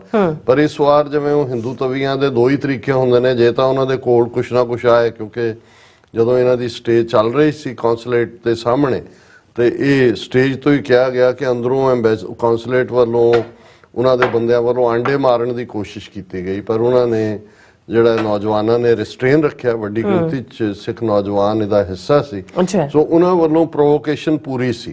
ਪਰ ਕਿਉਂਕਿ ਇਧਰ ਪੂਰਾ ਰਿਸਟ੍ਰੇਨ ਸੀ, ਸੋ ਅਦਰਵਾਈਜ਼ ਤਾਂ ਉਹਨਾਂ ਨੇ ਇਹਨੂੰ ਅਟੈਕ ਬਣਾ ਦੇਣਾ ਸੀ। ਸੋ ਇਹਨਾਂ ਨੂੰ ਹੋਰ ਕੁਝ ਜਦੋਂ ਨਜ਼ਰ ਨਾ ਆਏ ਔਰ ਇੱਕ ਸਕਸੈਸ ਨਜ਼ਰ ਆ ਰਹੀ ਹੋਏ ਕਿਸੇ ਇਵੈਂਟ ਦੀ, ਫਿਰ ਹੁੰਦਾ ਵੀ ਗੋਲ ਕਰ ਦਿਓ ਤੁਸੀਂ, ਖਬਰਾਂ ਚੋਂ ਹੀ ਗਾਇਬ ਕਰ ਦਿਓ। ਸੋ ਅਸੀਂ ਸਮਝਦੇ ਹਾਂ ਕਿ ਬਈ ਇਹ ਆਪਣੇ ਆਪ ਦੇ ਵਿੱਚ ਬਹੁਤ ਕਾਮਯਾਬ ਇਵੈਂਟ ਰਹੀ। ਔਰ ਜਿਵੇਂ ਸਟੇਜ ਤੋਂ ਦੱਸਿਆ ਗਿਆ ਕੌਂਸੂਲੇਟ ਦੇ ਬਾਹਰ ਕਿ 26 ਜਨਵਰੀ ਨੂੰ ਅਗੇਨ ਜਿਹੜਾ ਉਸ ਦਾ ਜਿਹੜਾ ਪ੍ਰੋਟੈਸਟ ਹੋਏਗਾ ਇੰਡੀਅਨ ਕੌਂਸੂਲੇਟ ਦੇ ਬਾਹਰ। ਅਸੀਂ ਅਪੀਲ ਵੀ ਕਰਾਂਗੇ ਕਿ ਵੱਡੀ ਗਿਣਤੀ 'ਚ ਇਸ 'ਚ ਸ਼ਮੂਲੀਅਤ ਕਰੋ ਔਰ 28 ਜਨਵਰੀ ਨੂੰ ਵੋਟਾਂ ਹੋਣਗੀਆਂ। ਅਸੀਂ ਲਗਾਤਾਰਤਾ ਨਾਲ ਇਹ ਆਪਣੀਆਂ ਜਿੱਥੇ ਵੀ ਸਾਡੀਆਂ ਪ੍ਰੈਜੈਂਟੇਸ਼ਨਸ ਵੀ ਹੁੰਦੀਆਂ ਉਹਨਾਂ 'ਚ ਵੀ ਅਸੀਂ ਜ਼ਿਕਰ ਕਰਦੇ ਕਿ ਭਾਈ ਵੱਡੀ ਗਿਣਤੀ ਦੇ ਵਿੱਚ ਵੋਟਾਂ ਦੇ ਵਿੱਚ ਵੀ ਪਾਰਟਿਸਿਪੇਸ਼ਨ ਕਰੋ ਔਰ ਇਸ ਗੱਲ ਦਾ ਜ਼ਰੂਰ ਧਿਆਨ ਰੱਖੋ ਕਿ ਅਜੇ ਉਸ ਦਿਨ ਤੱਕ ਪਹੁੰਚਦੇ ਆ ਇੰਡੀਅਨ ਏਜੰਸੀਆਂ ਨੇ ਕੋਈ ਨਾ ਕੋਈ ਸ਼ਰਾਰਤ, ਇੱਕ ਤਾਂ ਗ੍ਰੈਫਿਟੀ ਦੀ ਕਰ ਹੀ ਰਹੇ ਨੇ, ਪਹਿਲਾਂ ਇੱਕ ਮੰਦਰ ਨਾਲ ਜੋੜਿਆ ਸੀ, ਫਿਰ ਹੁਣ ਕਿਸੇ ਹੋਰ ਨਾਲ ਜੋੜਤਾ ਕਿ ਜੀ ਉਹਦੀ ਕੰਧ ਦੇ ਬਾਹਰ ਇਹ ਲਿਖ ਦਿੱਤਾ ਹੈ ਜੀ ਔਰ ਹਿੰਦੂ ਫਾਊਂਡੇਸ਼ਨ ਅਮਰੀਕਾ ਤੇ ਫਲਾਣਾ ਬਿਆਨਬਾਜ਼ੀਆਂ ਔਰ ਇਹ वो ਚੱਲ ਰਿਹਾ। ਸੋ ਅਸੀਂ ਇਹੀ ਬੇਨਤੀ ਕਰਨਾ ਚਾਹੁੰਦੇ ਕਿ ਇਸ ਗੱਲ ਨੂੰ ਯਕੀਨੀ ਬਣਾਇਆ ਜਾਏ ਕਿ ਕਿਸੇ ਕਿਸਮ ਦੀ ਵੀ ਭੜਕਾੜ 'ਚ ਨਹੀਂ ਆਉਣਾ, ਪੀਸਫੁਲੀ, ਕਿਉਂਕਿ ਇਸ ਵੇਲੇ ਇਹੀ ਇੱਕ ਸਾਡਾ ਤਰੀਕਾ ਹੈ ਖਾਲਿਸਤਾਨ ਰੈਫਰੈਂਡਮ ਰਾਹੀਂ ਜਿਹੜੀ will of the Sikh nation ਹੈ ਡਾਇਸਪੋਰਾ ਦੀ, ਉਹ ਕਨਵੇ ਹੋ ਰਹੀ ਹੈ ਔਰ ਇੰਡੀਅਨਸ ਇਸ ਨੂੰ ਸਾਬੋਤਾਜ ਕਰਨਾ ਚਾਹੁੰਦੇ ਨੇ। ਸੋ ਇਸ ਕਿਸਮ ਦੇ ਐਲੀਮੈਂਟਸ ਤੋਂ ਖਬਰਦਾਰ ਹੋਣ ਦੀ ਲੋੜ ਹੈ। ਜੀ ਰਾਜ ਸਾਹਿਬ, ਤੁਹਾਡਾ ਬਹੁਤ ਬਹੁਤ ਸ਼ੁਕਰੀਆ ਸਾਰੀ ਜਾਣਕਾਰੀ ਦੇਣ ਲਈ। ਸੋ ਇੱਥੇ ਲੈਣਾ ਬ੍ਰੇਕ ਔਰ ਬ੍ਰੇਕ ਤੇ ਜਾਣ ਤੋਂ ਪਹਿਲਾਂ ਅਸੀਂ ਆਪਣੇ ਦਰਸ਼ਕਾਂ ਦੇ ਸਰੋਤਿਆਂ ਨੂੰ ਅਪੀਲ ਤੇ ਬੇਨਤੀ ਕਰਦੇ ਹਾਂ ਵਿਊਅਰਸ, ਜਿਸ ਤਰ੍ਹਾਂ ਕਿ ਤੁਸੀਂ ਜਾਣਦੇ ਹੋ ਕਿ TV 84 ਇੱਕ ਪੰਥਕ ਚੈਨਲ ਹੈ। TV 84 ਦੀ ਚੜ੍ਹਦੀ ਕਲਾ ਲਈ ਵੱਧ ਤੋਂ ਵੱਧ ਡੋਨੇਟ ਕਰੋ। ਡੋਨੇਟ ਕਰਨ ਲਈ ਸਾਡੀ ਵੈਬਸਾਈਟ tv84.tv ਤੇ ਜਾ ਕੇ ਪੇਪਲ ਦੀ ਵਰਤੋਂ ਕਰਕੇ ਵਨ ਟਾਈਮ ਡੋਨੇਟ ਕਰ ਸਕਦੇ ਹੋ, ਮੰਥਲੀ ਡੋਨੇਟ ਵੀ ਕਰ ਸਕਦੇ ਹੋ। ਤੁਸੀਂ TV 84 ਦੇ ਨਾਮ ਤੇ ਚੈੱਕ ਬਣਾ ਕੇ ਸਾਨੂੰ ਮੇਲ ਵੀ ਕਰ ਸਕਦੇ ਹੋ ਸਾਡੇ ਇਸ ਪਤੇ ਤੇ 36-01 37th Avenue, Long Island City, New York 11101 USA, ਜਾਂ ਫਿਰ ਤੁਸੀਂ ਸਾਨੂੰ ਫੋਨ ਰਾਹੀਂ ਸੰਪਰਕ ਕਰ ਸਕਦੇ ਹੋ 5166191984। ਤੁਸੀਂ ਸਾਨੂੰ ਈਮੇਲ ਵੀ ਕਰ ਸਕਦੇ ਹੋ info@tv84.tv ਤੇ। ਅਸੀਂ ਤੁਹਾਡੇ ਤਹਿ ਦਿਲ ਤੋਂ ਸ਼ੁਕਰਗੁਜ਼ਾਰ ਹੋਵਾਂਗੇ। ਸੋ ਉੱਥੇ ਲੈਣੇ ਬ੍ਰੇਕ। ਵਿਊਅਰਸ, ਤੁਸੀਂ ਇਸੇ ਤਰ੍ਹਾਂ ਬਣੇ ਰਹਿਣਾ। ਮਿਲਦੇ ਹਾਂ ਛੋਟੇ ਜਿਹੇ ਬ੍ਰੇਕ ਤੋਂ ਬਾਅਦ।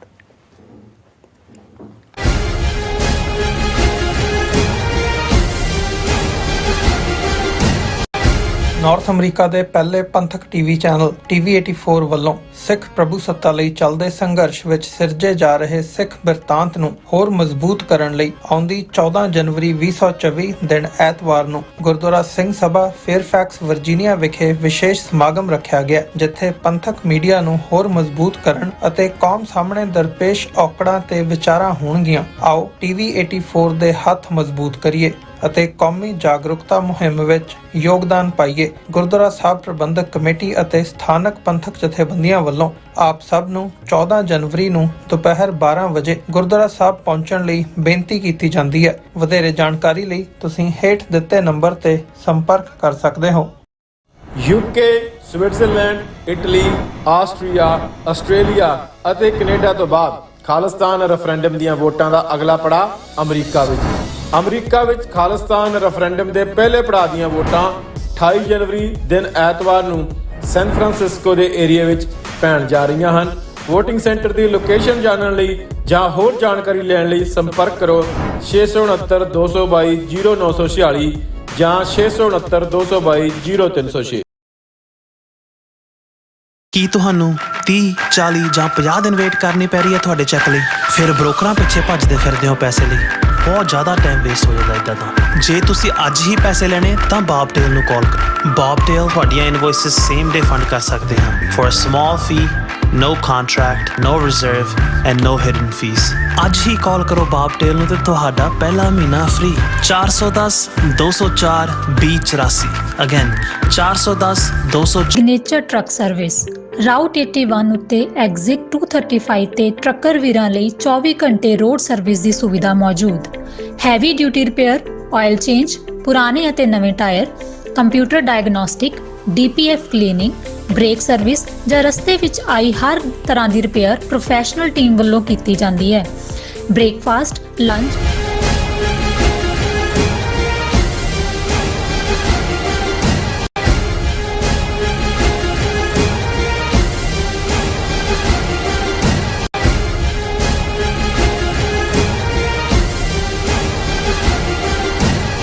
ਦਰਸ਼ਕੋ ਬ੍ਰੇਕ ਤੋਂ ਬਾਅਦ ਤੁਹਾਡਾ ਸਭ ਦਾ ਭਰਪੂਰ ਸਵਾਗਤ ਹੈ। ਸੋ ਵੀਅਰਸ, ਗੱਲਬਾਤ ਕਰਨ ਜਾ ਰਹੇ ਕਿ ਅਮਰੀਕਾ ਦੀ ਪ੍ਰਮੁੱਖ ਸੰਸਥਾ USCIRF ਨੇ ਆਪਣੀ 2023 ਦੀ ਸਾਲਾਨਾ ਰਿਪੋਰਟ ਵਿੱਚ ਭਾਰਤ ਨੂੰ ਮਨੁੱਖੀ ਹੱਕਾਂ ਦੀ ਉਲੰਘਣਾ ਕਰਕੇ ਕੰਟਰੀ ਆਫ ਪਰਟੀਕੂਲਰ ਕੰਸਰਨ ਐਲਾਨਿਆ ਸੀ, ਲੇਕਿਨ ਸਟੇਟ ਡਿਪਾਰਟਮੈਂਟ ਨੇ ਇਸ ਵਾਰ ਫਿਰ ਭਾਰਤ ਨੂੰ ਇਸ ਲਿਸਟ ਵਿੱਚ ਸ਼ਾਮਲ ਨਹੀਂ ਕੀਤਾ।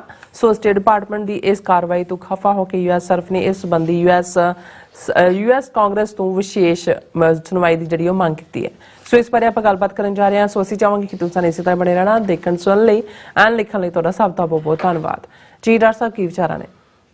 ਦੇਖੋ, ਜਦੋਂ ਮੁਲਕਾਂ ਦੀਆਂ ਫੋਰਨ ਪਾਲਿਸੀਜ਼ ਬਣਾਈਆਂ ਜਾਂਦੀਆਂ ਨੇ ਜਾਂ ਦੂਸਰੀਆਂ ਪਾਲਿਸੀਜ਼ ਵੀ ਜੋ ਇੰਟਰਨੈਸ਼ਨਲੀ, ਉਹਦੇ 'ਚ ਹਮੇਸ਼ਾ ਇਹ ਕਿਹਾ ਜਾਂਦਾ ਹੈ ਕਿ ਜੀ we have done what is in our nation's interest। ਬਿਲਕੁਲ, ਕਿ ਅਸੀਂ ਉਹੀ ਕਰ ਰਹੇ ਹਾਂ ਜੋ ਸਾਡੇ ਮੁਲਕ ਦੇ ਹਿੱਤਾਂ ਵਿੱਚ ਹੈ।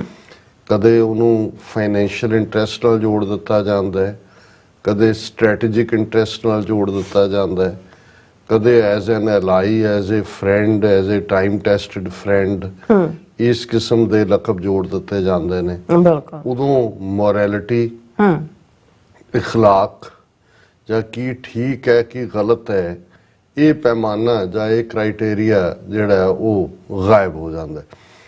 ਔਰ ਇਹ ਅਫਸੋਸ ਦੀ ਗੱਲ ਹੈ। ਹਾਲਾਂ ਅਸੀਂ ਜਦੋਂ ਅਕਸਰ ਮੈਂ ਡਿਸਕਸ ਕਰਦਾ ਕਿ ਵੀ ਜਦੋਂ ਇਹ ਪੁੱਛਿਆ ਗਿਆ ਸੀ ਸੁਕਰਾਤ ਨੂੰ, ਲਗਭਗ 2500 ਸਾਲ ਪਹਿਲਾਂ ਦੀ ਅਸੀਂ ਗੱਲ ਕਰ ਰਹੇ ਹਾਂ ਕਿ ਭਾਈ ਕਿਸ ਕਿਸਮ ਦਾ ਸਿਸਟਮ ਹੋਇਆ। ਹਾਲਾਂ ਜਿਸ ਜ਼ਮਾਨੇ 'ਚ ਸੁਕਰਾਤ ਜਾਂ ਉਸਦੇ ਜਿਹੜੇ ਚੇਲੇ ਪਲੇਟੋ, ਜਿਹਨੂੰ ਸਾਡੇ ਉਸ ਖਿੱਤੇ 'ਚ ਅਫਲਾਤੂਨ ਕਹਿੰਦੇ ਨੇ, ਉਹ ਸਨ। ਉਦੋਂ ਛੋਟੇ ਛੋਟੇ ਰਿਪਬਲਿਕ ਸੀ, ਲੋਕ ਫੈਸਲਾ ਕਰਦੇ ਸੀ, ਲੋਕ ਹੀ ਜੂਰੀ ਦੇ ਉੱਤੇ ਬੈਠਦੇ ਸੀ, ਮੈਜੋਰਿਟੀ ਕੇ ਲੋਕਾਂ ਦੇ ਫੈਸਲੇ ਨੂੰ ਹੀ, ਔਰ ਇੱਕ ਆਪਣੇ ਕਿਸਮ ਦੀ ਇੱਕ ਜਮਹੂਰੀਅਤ ਸੀ ਜਦੋਂ ਅਸੀਂ ਉਸ ਦੌਰ ਦੀ ਗੱਲ ਕਰਦੇ।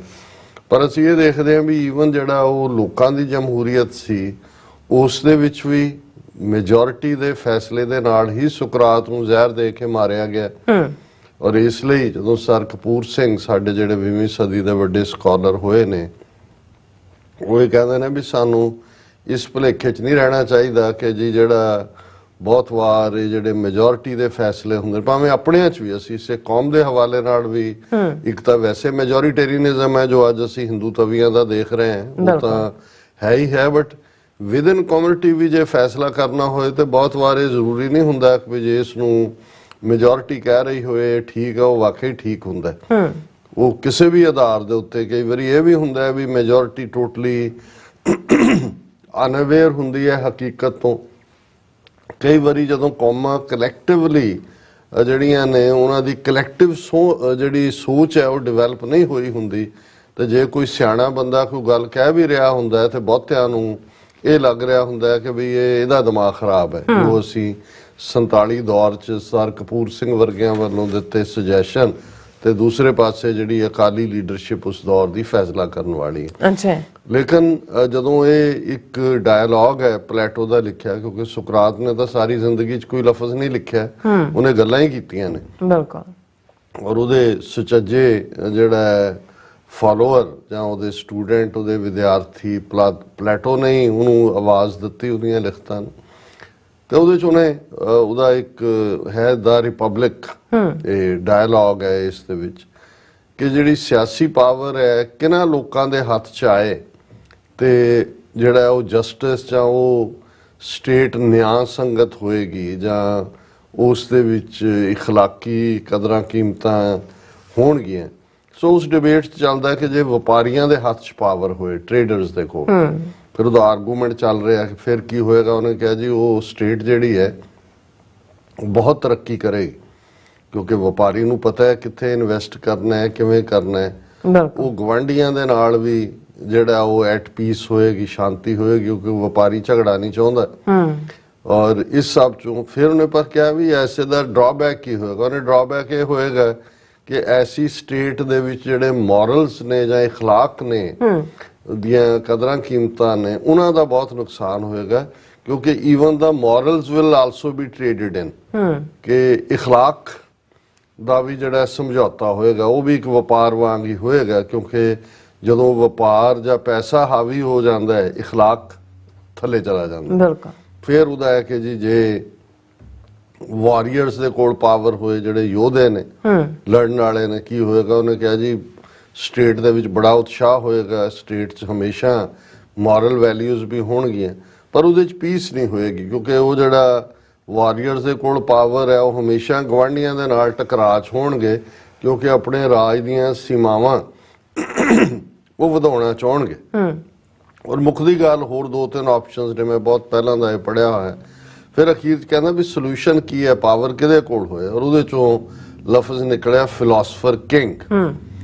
ਔਰ ਉਮਰ ਵੀ, ਐਲਡਰਲੀ ਉਮਰ ਦੀ ਗੱਲ ਕੀਤੀ ਕਿ ਵੀ ਜਿਹੜੇ ਦੁਨੀਆ ਦੀ ਹਰ ਚੀਜ਼ ਤੋਂ ਆਪਣੇ ਆਪ ਨੂੰ ਜਿਨ੍ਹਾਂ ਨੇ ਜਿਹੜਾ ਉਹ ਤੋੜ ਲਿਆ ਹੋਇਆ, ਉਹਨਾਂ ਦੇ ਕੋਲ ਫਿਲਾਸਫਰ ਵਾਲੀ ਜਿਹੜੀ ਹੈ ਉਹ ਐਬਿਲਿਟੀ ਹੈ। ਇੱਕ ਉਸ ਉਹ ਠੀਕ ਔਰ ਗਲਤ ਫਿਲਾਸਫੀ ਤਾਂ ਇਹੀ ਹੁੰਦੀ ਹੈ, ਰਾਈਟਿਸਨੈਸ ਜਿਹਨੂੰ ਅਸੀਂ ਕਹਿੰਦੇ ਹਾਂ, ਸ਼ੁਭ ਕਰਮਨ ਤੇ ਕਬੂ ਨਾ ਟਰੋਂ, ਉਹ ਉਹਨਾਂ ਦੀ ਵਿਲ ਹੋਏ। ਔਰ ਉਹ ਜੇ ਉਹਨਾਂ ਦੇ ਕੋਲ ਡਿਸੀਜਨ ਮੇਕਿੰਗ ਹੋ, ਜੇ ਤੁਸੀਂ ਕਿੰਗ ਕਹਿੰਦੇ ਆ, ਕਿੰਗ ਦਾ ਮਤਲਬ ਤਾਂ ਡਿਸੀਜਨ ਮੇਕਿੰਗ ਹੀ ਹੈ, ਤੇ ਫਿਰ ਉਸ ਦੇ ਵਿੱਚ ਜਿਹੜਾ ਉਹ ਜਸਟਿਸ ਵੀ ਹੋਏਗਾ, ਉਸ 'ਚ ਇਖਲਾਕ ਵੀ ਹੋਏਗਾ, ਟਕਰਾਅ ਤੋਂ ਵੀ ਬਚਣਗੇ, ਕਿਉਂਕਿ ਇਹ ਸਾਰੀਆਂ ਚੀਜ਼ਾਂ ਇੱਕ ਤੁਸੀਂ ਮੈਂਟਲ ਲੈਵਲ ਦੇ ਉੱਤੇ ਆ ਕੇ ਦੇਖਦੇ ਹੋ। ਤੇ ਅਖੀਰਲੀ ਉਹਦੀ ਲਾਈਨ ਜਿਹੜੀ ਮੈਨੂੰ ਹੈ, ਉਹਦੇ 'ਚ ਉਹਨੇ ਕਿਹਾ ਕਿ ਵੀ it may be difficult to achieve but not impossible, ਕਿ ਇਹ ਜਿਹੜੀ ਸਟੇਟ ਹੈ ਇਸ ਲੈਵਲ ਦੀ, ਫਿਲਾਸਫਰ ਕਿੰਗ, ਜਿੱਥੇ ਰੂਲਰ ਹੋਣ ਔਰ ਜਸਟਿਸ ਹੋਏ, ਇਸ ਨੂੰ ਹਾਸਲ ਕਰਨਾ ਮੁਸ਼ਕਲ ਤਾਂ ਹੈ। It is difficult to achieve but not impossible, ਪਰ ਇਹ ਅਸੰਭਵ ਨਹੀਂ ਹੈ। ਹੁਣ ਮੈਂ ਬਹੁਤ ਵਾਰ ਦੇਖਦਾ ਹੈ ਕਿ ਵੀ ਜਦੋਂ ਮੈਂ ਕਦੇ ਸਿੱਖ ਸੰਗਤ 'ਚ ਖਲੋ ਕੇ ਬੇਗਮਪੁਰਾ ਸ਼ਹਿਰ ਕੋ ਨਾਓ, ਦੁੱਖ ਅੰਦੋ ਨਹੀਂ ਤਹਿ ਠਾਓ, ਨਾ ਤਸ਼ਵੀਸ਼ ਖਰਾਜ ਨਾ ਮਾਲ, खौफ ना खता ना तरस जवाल, अब मोए खूब वतन गए पाई, उहाँ खैर सदा मेरे भाई। ये पढ़ रहा हुंदा है ਜਾਂ ਪੰਜਵੇਂ ਪਾਤਸ਼ਾਹ ਦੇ ਇਸ ਫਰਮਾਨ ਨੂੰ ਦੁਹਰਾ ਰਿਹਾ ਹੁੰਦਾ ਕਿ ਹੁਣ ਹੁਕਮ ਹੋਆ ਮਿਹਰਬਾਨ ਦਾ, ਪੈ ਕੋਏ ਨਾ ਕਿਸੇ ਰੰਝਾਣ ਦਾ, ਸਭ ਸੁਖਾਲੀ ਉਠਿਆ, ਇਹ ਹੁਆ ਹਲੀਮੀ ਰਾਜਿਓ। ਸ਼ਾਇਦ ਬਹੁਤਿਆਂ ਨੂੰ ਲੱਗਦਾ ਹੋਵੇ ਕਿਵੇਂ ਹੋ ਸਕਦਾ ਵੀ ਐਸਾ ਜਿੱਥੇ ਨਾ ਕੋਈ ਤਸ਼ਵੀਸ਼, ਨਾ ਖਰਾਜ ਤੇ ਉੱਤੇ ਕੋਈ ਵਾਧੂ ਦਾ ਟੈਕਸ, ਮਾਲ ਦੇ ਉੱਤੇ ਵਾਧੂ ਦਾ ਟੈਕਸ, ਨਾ ਕੋਈ ਖੌਫ, ਨਾ ਡਰ, ਨਾ ਦੂਜਾ। ਤੇ ਮੈਨੂੰ ਹਮੇਸ਼ਾ ਹੁੰਦਾ ਜਾਂ ਜਿਵੇਂ ਗੁਰੂ ਅਰਜਨ ਸਾਹਿਬ ਦਾ ਕਿ ਭਾਈ ਕੋਈ ਕਿਸੇ ਨੂੰ ਰਿੰਝਾਏ ਨਾ, ਤੰਗ ਨਾ ਕਰੇ। ਕੀ ਇਹ ਪੋਸੀਬਲ ਹੈ? It may be difficult to achieve but not impossible. ਜੇ 2500 ਸਾਲ ਪਹਿਲਾਂ ਸੁਕਰਾਤ ਨੂੰ ਵੀ ਇਹ ਲੱਗਦਾ ਸੀ ਕਿ ਵੀ ਨਹੀਂ, ਅਲਟੀਮੇਟਲੀ ਇਹ ਜਿਹੜੀ ਰਾਈਟੀਅਸਨੈਸ ਵਾਲੇ ਲੋਕ ਨੇ, ਸੱਚੇ ਲੋਕ ਨੇ, ਉਹ ਆਪਣੇ ਸਫ਼ਰ ਨੂੰ ਜਾਰੀ ਰੱਖਣਗੇ ਇਸ ਕਿਸਮ ਦੇ ਸਮਾਜ ਦੀ ਸਿਰਜਣਾ ਦੇ ਲਈ ਜਿੱਥੇ ਕੋਈ ਕਿਸੇ ਦੇ ਹੱਕ ਨਾ ਮਾਰੇ, ਹੱਕ ਨਾ ਖੋਏ। ਤੇ ਅਸੀਂ ਵੀ ਅੱਜ ਜਦੋਂ ਬੇਸ਼ੱਕ ਅੱਡ-ਅੱਡ ਸਿਸਟਮਸ ਦੀ ਗੱਲ ਕਰਦੇ ਹਾਂ, ਜਿਸ ਮੁਲਕ 'ਚ ਅਸੀਂ ਬੈਠੇ ਹਾਂ ਉਸ ਨੂੰ ਉਹ ਬਿਲਕੁਲ ਆਈਡੀਅਲ ਸਿਸਟਮ ਨਾ ਹੋਏ, ਪਰ ਜਿੰਨੇ ਬਦਤਰ ਨੇ ਉਹਨਾਂ ਦੇ ਵਿੱਚ ਘੱਟ ਬਦਤਰ ਹੈ। ਲੇਕਿਨ ਅਲਟੀਮੇਟਲੀ ਜੇ ਅਸੀਂ ਦੇਖੀਏ ਕਿ ਜਦੋਂ ਅਸੀਂ ਇਹਨਾਂ ਖਬਰਾਂ ਵੱਲ ਦੇਖਦੇ ਹਾਂ, ਇੱਕ ਪਾਸੇ ਤਾਂ ਜਿਵੇਂ ਅਮਰੀਕਾ ਨੇ ਟਰਾਂਸਨੈਸ਼ਨਲ ਡਿਪਰੈਸ਼ਨ ਦੇ ਉੱਤੇ ਇੰਡੀਆ ਦੀ ਜਿਹੜੀ ਘਟੀਆ ਭੂਮਿਕਾ ਹੈ ਉਸ ਨੂੰ ਐਕਸਪੋਜ਼ ਕੀਤਾ, ਬਹੁਤ ਕੁਛ ਦਾਅ ਤੇ ਲਾਇਆ। ਕੈਨੇਡਾ ਦੀ ਵੀ ਅਸੀਂ ਐਪਰੀਸ਼ੀਏਸ਼ਨ ਕਰਦੇ ਹਾਂ, ਪਰ ਫਿਰ ਅਸੀਂ ਦੇਖਦੇ ਹਾਂ ਕਿ ਵੀ ਅਲਟੀਮੇਟਲੀ ਜਿਹੜੇ ਅਮਰੀਕਾ ਦੇ ਵਪਾਰਕ ਹਿੱਤ ਨੇ ਜਾਂ ਸਟ੍ਰੈਟੇਜਿਕ ਹਿੱਤ ਨੇ ਜਾਂ ਕਿਤੇ, ਇਸ ਵੇਲੇ ਅਮਰੀਕਾ ਵੀ ਇੱਕ ਪਾਸੇ ਜਿਹਨੂੰ ਤੁਸੀਂ ਕਹਿੰਦੇ ਹੋ ਕਿ ਵੀ ਕੈਰਟ ਹੈ, ਗਾਜਰ ਵੀ ਦਿਖਾ ਰਹੇ ਨੇ ਇੰਡੀਆ ਨੂੰ, ਫਿਰ ਸਟਿਕ ਵੀ ਦਿਖਾ ਰਹੇ ਨੇ ਆਪਣੇ ਜੋ ਉਹਨਾਂ ਦੇ ਮੋਟਿਵ ਨੇ ਉਹਨਾਂ ਦੀ ਪੂਰਤੀ ਵੀ ਹੈ ਕਿ ਭਾਈ ਉਹਨਾਂ ਨੇ ਉਹਨਾਂ ਤੋਂ ਕਿਸ ਲੈਵਲ ਤੇ ਨੱਕ ਰਗੜਾਣਾ ਹੈ, ਕਿਸ ਲੈਵਲ ਤੇ ਸੌਦਾ ਵੇਚਣਾ ਕੀ ਹੈ। ਹੁਣ ਲੇਕਿਨ ਕੁਝ ਜਿਹੜੇ ਸਟੇਟ ਦੇ ਅਦਾਰੇ ਨੇ ਜਿਹੜੇ independently at least relatively independently act ਕਰਦੇ ਨੇ, ਉਹ ਆਪਣਾ ਕੰਮ ਇਮਾਨਦਾਰੀ ਨਾਲ ਕਰਦੇ ਨੇ। ਹੁਣ ਅਸੀਂ ਜ਼ਿਕਰ ਕੀਤਾ ਸੀ ਕਿ USCIRF United States commission on international religious freedom ਜਿਹੜਾ 1998 ਚ ਕਾਂਗਰਸ ਦੇ ਐਕਟ ਨਾਲ ਹੋਂਦ ਚ ਆਇਆ, ਉਹ ਲਗਾਤਾਰਤਾ ਨਾਲ ਪਿਛਲੇ 3 ਸਾਲ ਤੋਂ ਲਾਸਟ ਰਿਪੋਰਟ ਉਹਨਾਂ ਦੀ 2023 ਸੰਬੰਧੀ ਵੀ ਆਈ, ਉਹ ਰਿਕਮੈਂਡ ਕਰਦੀ ਹੈ ਸਟੇਟ ਡਿਪਾਰਟਮੈਂਟ ਨੂੰ USCIRF ਕਿ ਇੰਡੀਆ ਨੂੰ ਕੰਟਰੀ ਆਫ ਪਾਰਟਿਕੂਲਰ ਕੰਸਰਨ ਐਲਾਨਿਆ ਜਾਏ ਕਿ ਜਿੱਥੇ ਹਿਊਮਨ ਰਾਈਟਸ ਵਾਇਓਲੇਟ ਹੋ ਰਹੇ ਨੇ, ਰਿਲੀਜੀਅਸ ਰਾਈਟਸ ਵਾਇਓਲੇਟ ਹੋ ਰਹੇ ਨੇ। ਔਰ ਜਦੋਂ ਤੁਸੀਂ ਇਸ ਕੈਟਾਗਰੀ 'ਚ ਕਿਸੇ ਨੂੰ ਲਿਆਉਂਦੇ ਹੋ, ਫਿਰ ਨੈਕਸਟ ਸਟੈਪ ਜੇ ਲਗਾਤਾਰਤਾ ਨਾਲ ਇਸੇ ਕੈਟਾਗਰੀ 'ਚ ਹੀ ਰਹੇ, ਸੁਧਾਰ ਨਾ ਕਰੇ, ਫਿਰ ਸੈਂਕਸ਼ਨਸ ਆਰਥਿਕ ਪਾਬੰਦੀਆਂ ਲਾਉਣ ਦੀ ਗੱਲ ਹੁੰਦੀ ਹੈ। ਔਰ ਹੁਣ ਉਹਨਾਂ ਨੇ ਤਾਂ ਆਪਣੀ ਰਿਪੋਰਟ ਦੇ ਦਿੱਤੀ। ਹੁਣ ਇਹ ਜਿਹੜੇ ਦਿਨ ਬੀਤੇ ਨੇ ਉਹਦੇ 'ਚ ਪਿਛਲੇ 2-3 ਦਿਨਾਂ ਤੋਂ ਅਸੀਂ ਦੇਖ ਰਹੇ ਹਾਂ ਕਿ ਵੀ ਸਟੇਟ ਡਿਪਾਰਟਮੈਂਟ ਨੇ ਬਹੁਤ ਸਾਰੀਆਂ ਰਿਕਮੈਂਡੇਸ਼ਨਸ 12 ਦੇ ਕਰੀਬ ਮੁਲਕ ਜਿਹੜੇ ਕੰਟਰੀ ਆਫ ਪਾਰਟਿਕੂਲਰ ਕੰਸਰਨ 'ਚ ਆਲਰੇਡੀ ਨੇ ਉਹਨਾਂ ਨੇ ਐਸਾ ਚਲਾਣਾ। ਲੇਕਿਨ ਭਾਰਤ ਔਰ ਨਾਈਜੀਰੀਆ 2 ਮੁਲਕ ਉਹਨਾਂ ਨੂੰ ਇਹਦੇ ਬਾਵਜੂਦ ਕਿ USCIRF ਦੀ ਇਸ ਦੇ ਉੱਤੇ ਰਿਕਮੈਂਡੇਸ਼ਨ ਹੈ, ਉਹਨਾਂ ਨੇ ਉਹਨਾਂ ਨੂੰ ਐਗਜ਼ੈਂਪਟ ਕੀਤਾ ਜਿਵੇਂ ਪਿਛਲੇ 3 ਸਾਲ ਤੋਂ ਕਰ ਰਹੇ ਨੇ। ਹੁਣ ਇਹ ਜ਼ਾਹਰ ਹੈ ਵੀ ਇੱਕ ਪਾਸੇ ਅਸੀਂ ਦੇਖ ਰਹੇ ਹਾਂ ਵੀ ਅਮਰੀਕਾ ਨੇ ਕਿਵੇਂ ਪ੍ਰੈਸ਼ਰ ਬਿਲਡ ਕੀਤਾ 30 ਨਵੰਬਰ ਤੋਂ ਲੈ ਕੇ ਹੁਣ ਤੱਕ ਭਾਰਤ ਦੇ ਉੱਤੇ, ਕਿਵੇਂ ਵਿਜ਼ਿਟਸ ਵੀ ਕੈਂਸਲ ਹੋਈਆਂ, 26 ਜਨਵਰੀ ਤੇ ਗੈਸਟ ਵੀ ਨਹੀਂ, ਚੀਫ ਗੈਸਟ ਵੀ ਨਹੀਂ ਬਣ ਰਹੇ। ਲੇਕਿਨ ਇਹਨੂੰ ਜਦੋਂ ਮੈਂ ਦੇਖਿਆ ਤੇ ਮੈਂ ਕਿਹਾ ਵੀ ਉਹ ਸੁਕਰਾਤ ਦੀ ਗੱਲ ਵਪਾਰੀਆਂ ਵਾਲੀ ਕਿ ਭਾਈ ਜਿੱਥੇ ਟ੍ਰੇਡਰਸ ਦੇ ਕੋਲ ਪਾਵਰ ਹੁੰਦੀ ਹੈ ਉਹਨਾਂ ਨੇ ਜਿਹੜਾ ਉਹ ਈਵਨ ਮੋਰਲਸ ਵੀ ਟ੍ਰੇਡ ਇਨ ਹੁੰਦੇ ਨੇ। ਲੇਕਿਨ USCIRF ਨੇ ਇਸ ਨੂੰ ਲਾਈਂਗ ਡਾਊਨ ਨਹੀਂ ਲਿਆ। ਦੈਟ ਸ਼ੋਜ਼ ਕਿ ਵੀ ਜਿੱਥੇ ਜਿਹੜੀਆਂ ਸੰਸਥਾਵਾਂ ਬੋਲਡਲੀ ਖਲੋਂਦੀਆਂ ਨੇ ਔਰ ਉਹਨਾਂ ਦੇ ਆਫੀਸ਼ੀਅਲ ਜਿਹੜਾ ਲੋਗੋ ਹੁੰਦਾ US ਦਾ, ਉਸ ਦੇ ਥੱਲੇ ਉਹਨਾਂ ਦੀ ਇਹ ਸਟੇਟਮੈਂਟ ਜਾਰੀ ਹੋਈ ਹੈ। USCIRF calls for Congressional hearing after State Department fails to designate India and Nigeria as countries of particular concern। कि USCIRF ने ਮੰਗ ਕੀਤੀ ਹੈ ਕਿ ਕਿਉਂਕਿ ਸਟੇਟ ਡਿਪਾਰਟਮੈਂਟ ਨੇ ਐਗਜ਼ੈਂਪਟ ਕੀਤਾ ਇੰਡੀਆ ਨੂੰ, ਇਸ ਲਈ ਇਸ ਮੁੱਦੇ ਦੇ ਉੱਤੇ US ਕਾਂਗਰਸ ਇੱਕ ਸਪੈਸ਼ਲ ਹੀਅਰਿੰਗ ਕਰੇ। ਔਰ ਇਸ ਦੇ ਉੱਤੇ ਉਹਨਾਂ ਨੇ ਪੂਰਾ ਸਟਰੋਂਗ ਆਰਗੂਮੈਂਟ ਦਿੱਤਾ ਹੈ ਕਿ ਭਾਈ ਉਹ ਫੇਲ ਹੋਏ ਨੇ, ਅਸੀਂ ਇਹਨਾਂ ਨੂੰ ਲਗਾਤਾਰਤਾ ਨਾਲ ਬਹੁਤ ਕੰਟਰੀਜ਼ ਰਿਪੀਟਡਲੀ ਮੀਟਿੰਗ ਦਾ ਲੀਗਲ ਸਟੈਂਡਰਡ ਕਿ ਵੀ ਇਹਦੇ ਬਾਵਜੂਦ ਜਿਹੜਾ ਹੈ ਉਹ ਜੋ country of particular concern the standard ਹੈ ਜਿੱਥੇ ਤੱਕ ਡੀਜਨਰੇਟ ਹੋ ਕੇ ਪਹੁੰਚਦਾ, ਉਹ ਦੋਨੋਂ ਹੀ ਇਸ ਦੇ ਉੱਤੇ ਕੁਆਲੀਫਾਈ ਕਰਦੇ ਨੇ। ਡਿਸਪਾਈਟ ਦਾ ਡਿਸਅਪਾਇੰਟਮੈਂਟ ਫਿਰ ਉਹਨਾਂ ਨੇ ਕਿਹਾ ਕਿ ਭਾਈ ਅਸੀਂ ਇਸ ਦੇ ਬਾਵਜੂਦ ਜਿਵੇਂ ਅਜ਼ਰਬਾਈਜਾਨ ਨੂੰ ਉਹਨਾਂ ਨੇ ਸਪੈਸ਼ਲ ਵਾਚ ਲਿਸਟ ਦੇ ਉੱਤੇ ਰੱਖਿਆ, ਇਸ ਦੀ ਸ਼ਲਾਘਾ ਕਰਦੇ ਹਾਂ। ਉਹਦੇ 'ਚ ਉਹਨਾਂ ਨੇ ਪਰਟੀਕੂਲਰਲੀ ਇੰਡੀਆ ਔਰ ਨਾਈਜੀਰੀਆ ਬਾਰੇ ਕਿਹਾ there is no justification as to why the State Department did not designate Nigeria or India as a country of particular concern despite its own reporting and statements. USCIRF calls on Congress to convene a public hearing on the failure of the State Department to follow our recommendations, said USCIRF Chairman Abraham Cooper and Vice Chair Frederick A. Davy। ਉਹਨਾਂ ਨੇ ਕਿਹਾ ਜੀ ਇਹਦੇ ਬਾਵਜੂਦ ਸਾਡੀ recommendation ਹੈ, ਇਹਨਾਂ ਨੂੰ ਆਫ ਦਾ ਹੁੱਕ ਕੀਤਾ ਗਿਆ, ਇਸ ਦੇ ਉੱਤੇ ਜਿਹੜੀ ਹੈ ਓਪਨ ਪਬਲਿਕ ਹੀਅਰਿੰਗ ਕਰੇ। ਫਿਰ ਉਹਨਾਂ ਨੇ ਦੋਨੋਂ ਮੁਲਕਾਂ ਨੂੰ ਕਿਉਂ ਐਗਜ਼ੈਂਪਟ ਕੀਤਾ ਗਿਆ, ਇਸ ਦੇ ਉੱਤੇ ਉਹਨਾਂ ਨੇ ਹੋਰ ਵੀ ਤਿੱਖੀ ਚੋਟ ਕੀਤੀ ਹੈ ਕਿ ਭਾਈ ਇਹ days before Christmas hundreds of Christians were killed in Nigeria along with a pastor.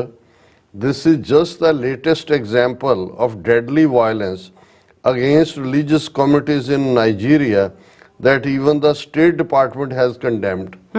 कभी ये नाइजीरिया च ये होया क्रिसमस तो पहला सैकड़े मारे गए, चर्च ते हमले च पैस्टर भी मारिया गया, इन्हू स्टेट डिपार्टमेंट ने भी कंडेम किया है।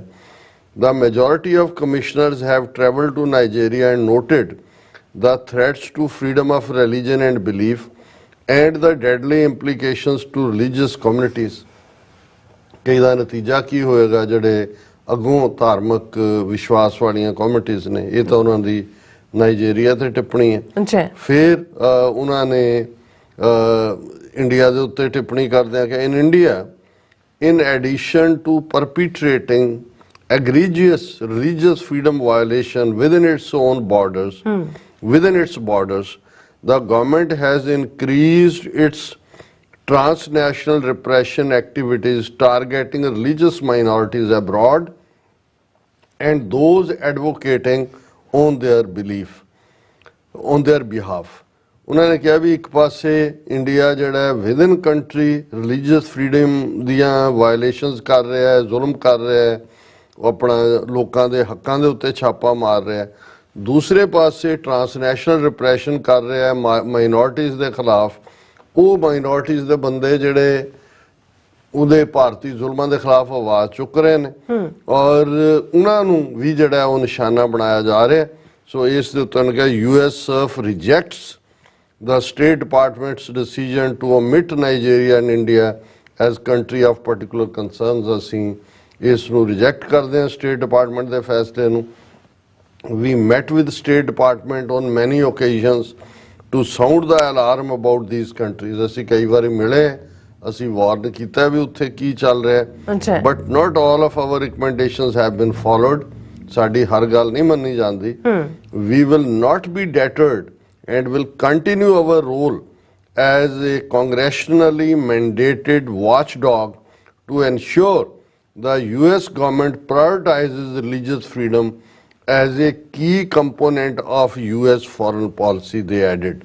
ਉਹਨਾਂ ਨੇ ਕਿਹਾ ਜੀ ਅਸੀਂ ਬਿਲਕੁਲ ਆਰਾਮ ਨਾਲ ਨਹੀਂ ਬੈਠਾਂਗੇ, ਅਸੀਂ ਲਗਾਤਾਰਤਾ ਨਾਲ ਇਸ ਨੂੰ ਪੁਸ਼ ਕਰਾਂਗੇ ਕਿ USCIRF ਜਿਹੜਾ ਇੱਕ ਵਾਚਡੌਗ ਹੈ, ਉੱਤੇ ਇੱਕ ਪਹਿਰੇਦਾਰ ਵਾਂਗ ਹੈ, ਜਿਹਨੂੰ US ਕਾਂਗਰਸ ਨਹੀਂ ਬਣਾਇਆ USCIRF ਨੂੰ, ਤਾਂ ਕਿ ਅਸੀਂ ਇਸ ਗੱਲ ਨੂੰ ਯਕੀਨੀ ਬਣਾਈਏ ਕਿ ਅਮਰੀਕਾ ਦੀ ਫੋਰਨ ਪਾਲਿਸੀ ਦੇ ਵਿੱਚ ਜਿਹੜੀ ਰਿਲੀਜੀਅਸ ਫਰੀडम ਹੈ ਉਹ ਕੀ ਕੰਪੋਨੈਂਟ ਹੋਏ ਕਿ ਦੁਨੀਆ 'ਚ ਕਿੱਥੇ ਕੀ ਵਾਪਰਦਾ ਹੈ। ਉਸ ਮੁਲਕ ਵਾਲੇ ਆਪਣੇ ਲੋਕਾਂ ਦੀਆਂ ਮੁੱਢਲੀਆਂ ਮਜ਼ਹਬੀ ਆਜ਼ਾਦੀਆਂ ਨੂੰ ਕਿੰਨਾ ਕੁ ਦਿੰਦੇ ਨੇ, ਕਿੰਨਾ ਉਹਨਾਂ ਦੇ ਉੱਤੇ ਜ਼ੁਲਮ ਕਰਦੇ ਨੇ, ਕਿੰਨੀ ਉਹਨਾਂ ਨੂੰ ਫਰੀडम ਆਫ ਐਕਸਪ੍ਰੈਸ਼ਨ ਹੈ, ਫਰੀडम ਆਫ ਰਿਲੀਜਨ ਹੈ, ਇਹ ਆਧਾਰ ਹੋਏ। ਸੋ ਅਸੀਂ ਜਿੱਥੇ ਸਟੇਟ ਡਿਪਾਰਟਮੈਂਟ ਦੀ ਕਾਰਵਾਈ ਤਾਂ ਉਹੀ ਸੁਕਰਾਤ ਦੇ ਵਪਾਰੀਆਂ ਵਾਲੀ ਗੱਲ ਹੈ, ਪਰ ਅਸੀਂ USCIRF ਨੂੰ ਐਪਰੀਸ਼ੀਏਟ ਕਰਦੇ ਹਾਂ ਔਰ ਅਸੀਂ ਸਮਝਦੇ ਹਾਂ ਵੀ ਆਉਣ ਵਾਲੇ ਦਿਨਾਂ 'ਚ ਅਸੀਂ ਵੀ US Congressional Sikh Caucus ਤੱਕ ਵੀ ਪਹੁੰਚ ਕਰਾਂਗੇ ਕਿ ਭਾਈ ਇਸ ਮੁੱਦੇ ਦੇ ਉੱਤੇ ਕਾਂਗਰੈਸ਼ਨਲ ਹੀਅਰਿੰਗ ਹੋਣੀ ਚਾਹੀਦੀ ਹੈ ਕਿ ਰਿਪੀਟਡਲੀ ਇਹਦੇ ਬਾਵਜੂਦ ਕਿ ਹੁਣ ਕੱਲਾ ਇਹ ਵਿਦਨ ਕੰਟਰੀ ਰਿਲੀਜੀਅਸ ਫਰੀडम्स ਨੂੰ ਦਬਾਉਣ ਦੀ ਗੱਲ ਨਹੀਂ ਹੈ, ਟਰਾਂਸਨੈਸ਼ਨਲ ਰਿਪਰੈਸ਼ਨ ਜਿਹੜਾ ਇੰਡੀਆ ਦਾ ਜਿਹਦੇ ਬਾਰੇ ਖੁਦ ਜਸਟਿਸ ਡਿਪਾਰਟਮੈਂਟ ਨੇ ਇੰਡਾਇਕਟਮੈਂਟ ਫਾਈਲ ਕੀਤੀ ਹੋਈ ਹੈ US ਕੋਰਟ ਦੇ ਵਿੱਚ ਕਿ ਉਹ ਬਾਰ-ਬਾਰ ਕਿਉਂ ਇੰਡੀਆ ਨੂੰ ਆਫ ਦਾ ਹੁੱਕ ਕਰ ਰਹੇ ਨੇ। ਬਿਲਕੁਲ ਜੀ, ਰਾਜ ਸਾਹਿਬ ਤੁਹਾਡਾ ਬਹੁਤ ਬਹੁਤ ਧੰਨਵਾਦ। ਸਾਥ ਲੈਣ ਬ੍ਰੇਕ ਵਿਊਅਰਸ ਤੁਸੀਂ ਇਸੇ ਤਰ੍ਹਾਂ ਜੁੜੇ ਰਹਿਣਾ, ਮਿਲਦੇ ਹਾਂ after this short break.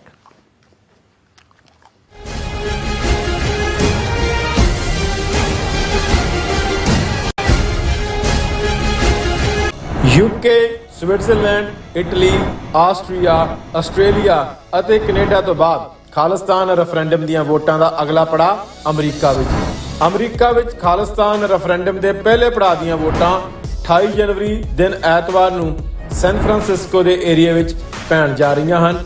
Voting centre the location ਜਾਣਨ ਲਈ ਜਾਂ ਹੋਰ ਜਾਣਕਾਰੀ ਲੈਣ ਲਈ ਸੰਪਰਕ ਕਰੋ 669 222 0946 ਜਾਂ 669 222 0306। ਨਾਰਥ ਅਮਰੀਕਾ ਦੇ ਪਹਿਲੇ ਪੰਥਕ ਟੀਵੀ ਚੈਨਲ TV84 ਵੱਲੋਂ ਸਿੱਖ ਪ੍ਰਭੂ ਸੱਤਾ ਲਈ ਚੱਲਦੇ ਸੰਘਰਸ਼ ਵਿੱਚ ਸਿਰਜੇ ਜਾ ਰਹੇ ਸਿੱਖ ਬਿਰਤਾਂਤ ਨੂੰ ਹੋਰ ਮਜ਼ਬੂਤ ਕਰਨ ਲਈ ਆਉਂਦੀ 14 ਜਨਵਰੀ 2024 ਦਿਨ ਐਤਵਾਰ ਨੂੰ ਗੁਰਦੁਆਰਾ ਸਿੰਘ ਸਭਾ ਫੇਅਰਫੈਕਸ ਵਰਜੀਨੀਆ ਵਿਖੇ ਵਿਸ਼ੇਸ਼ ਸਮਾਗਮ ਰੱਖਿਆ ਗਿਆ, ਜਿੱਥੇ ਪੰਥਕ ਮੀਡੀਆ ਨੂੰ ਹੋਰ ਮਜ਼ਬੂਤ ਕਰਨ ਅਤੇ ਕੌਮ ਸਾਹਮਣੇ ਦਰਪੇਸ਼ ਔਕੜਾਂ ਤੇ ਵਿਚਾਰਾਂ ਹੋਣਗੀਆਂ। ਆਓ TV84 ਦੇ ਹੱਥ ਮਜ਼ਬੂਤ ਕਰੀਏ। ਅਤੇ ਕੌਮੀ ਜਾਗਰੂਕਤਾ ਮੁਹਿੰਮ ਵਿੱਚ ਯੋਗਦਾਨ ਪਾਈਏ। ਗੁਰਦੁਆਰਾ ਸਾਹਿਬ ਪ੍ਰਬੰਧਕ ਕਮੇਟੀ ਅਤੇ ਸਥਾਨਕ ਪੰਥਕ ਜਥੇਬੰਦੀਆਂ ਵੱਲੋਂ ਆਪ ਸਭ ਨੂੰ 14 ਜਨਵਰੀ ਨੂੰ ਦੁਪਹਿਰ 12 ਵਜੇ ਗੁਰਦੁਆਰਾ ਸਾਹਿਬ ਪਹੁੰਚਣ ਲਈ ਬੇਨਤੀ ਕੀਤੀ ਜਾਂਦੀ ਹੈ। ਵਧੇਰੇ ਜਾਣਕਾਰੀ ਲਈ ਤੁਸੀਂ ਹੇਠ ਦਿੱਤੇ ਨੰਬਰ ਤੇ ਸੰਪਰਕ ਕਰ ਸਕਦੇ ਹੋ। ਕੀ ਤੁਸੀਂ ਆਪਣੇ ਟੈਕਸਿਸ ਨੂੰ ਲੈ ਕੇ ਚਿੰਤਤ ਹੋ?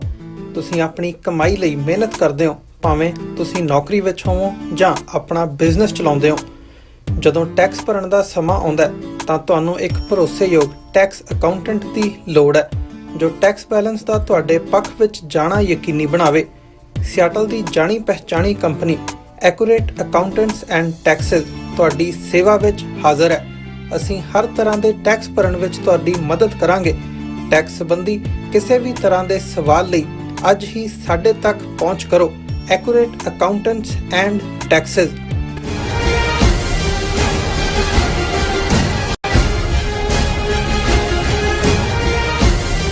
Viewers welcome back to programme. So viewers ਗੱਲਬਾਤ ਕਰਾਂਗੇ ਕਿ ਮੀਡੀਆ ਰਿਪੋਰਟਾਂ ਅਨੁਸਾਰ ਨਿਖਿਲ ਗੁਪਤਾ ਨੂੰ ਚੈੱਕ ਮੁਲਕ ਨੇ ਇਕਾਂਤਵਾਸ ਵਿੱਚ 2 ਸਿਪਾਹੀਆਂ ਦੀ ਨਿਗਰਾਨੀ ਹੇਠ ਬੰਦ ਕਰ ਦਿੱਤਾ ਹੈ।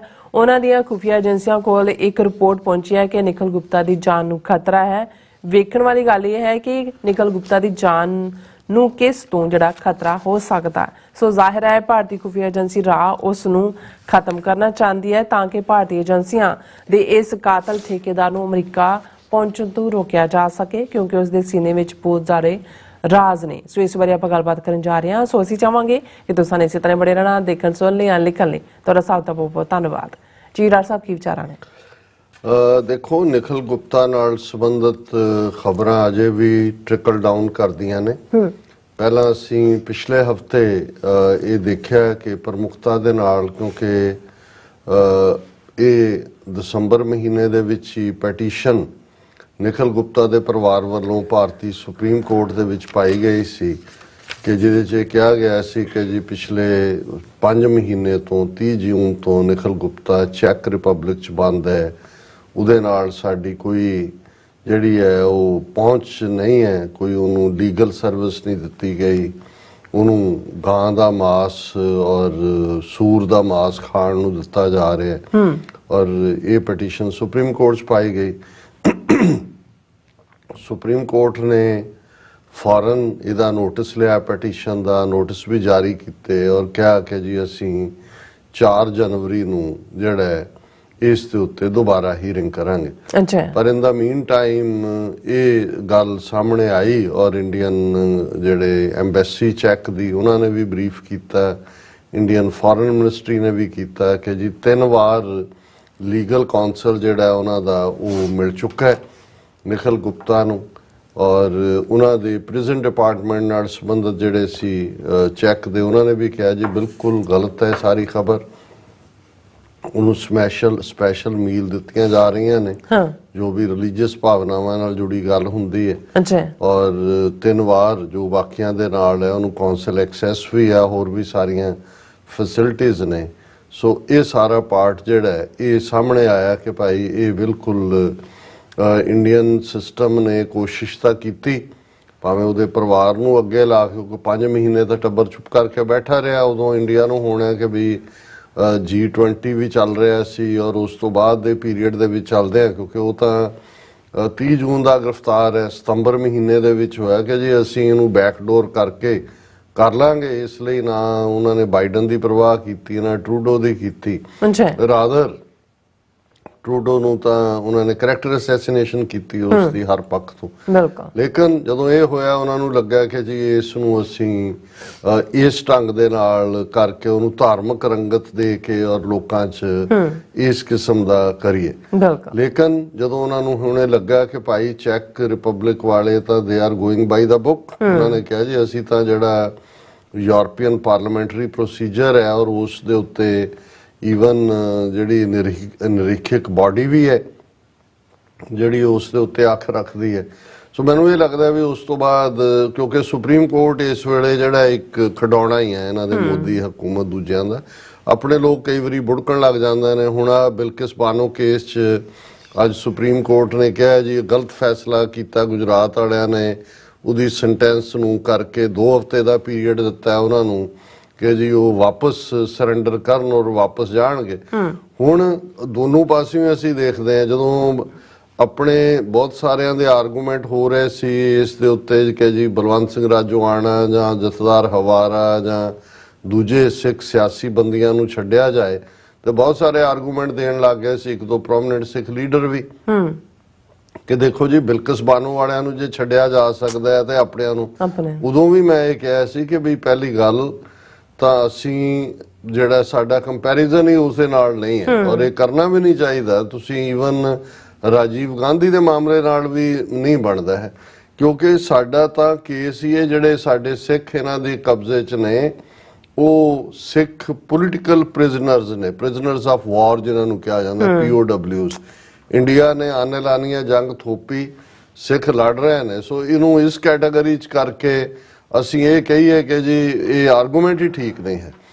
ਹੁਣ ਜਦੋਂ ਅੱਜ ਫੈਸਲਾ ਸੁਪਰੀਮ ਕੋਰਟ ਨੇ, ਕਦੋਂ ਤੋਂ ਇਹ ਅਸੀਂ ਦੇਖ ਰਹੇ ਹਾਂ, 2002 ਤੋਂ 21 ਸਾਲਾਂ ਤੋਂ ਵਿਚਾਰੀ ਜਿਹਦੇ ਟੱਬਰ ਦੇ ਜੀ ਮਾਰੇ ਗਏ, ਜਿਹਦੇ ਨਾਲ ਜਬਰ ਜਨਾਹ ਹੋਇਆ, ਜਿਹਦੀ ਬੱਚੀ ਦਾ ਮਰਡਰ ਹੋਇਆ। ਹੁਣ ਤੁਸੀਂ ਸੁਪਰੀਮ ਕੋਰਟ ਦਾ ਫੈਸਲਾ ਧਿਆਨ ਨਾਲ ਦੇਖੋ, ਉਹਨੇ ਇਹ ਕਿਹਾ ਕਿ ਜੀ ਇਹ ਜਿਹੜੇ ਨੇ ਉਹਨਾਂ ਨੂੰ ਗੁਜਰਾਤ ਸਰਕਾਰ ਨੇ ਉਹਨਾਂ ਦੀ ਸਜ਼ਾ ਕਮਿਊਟ ਕੀਤੀ, ਖਤਮ ਕੀਤੀ।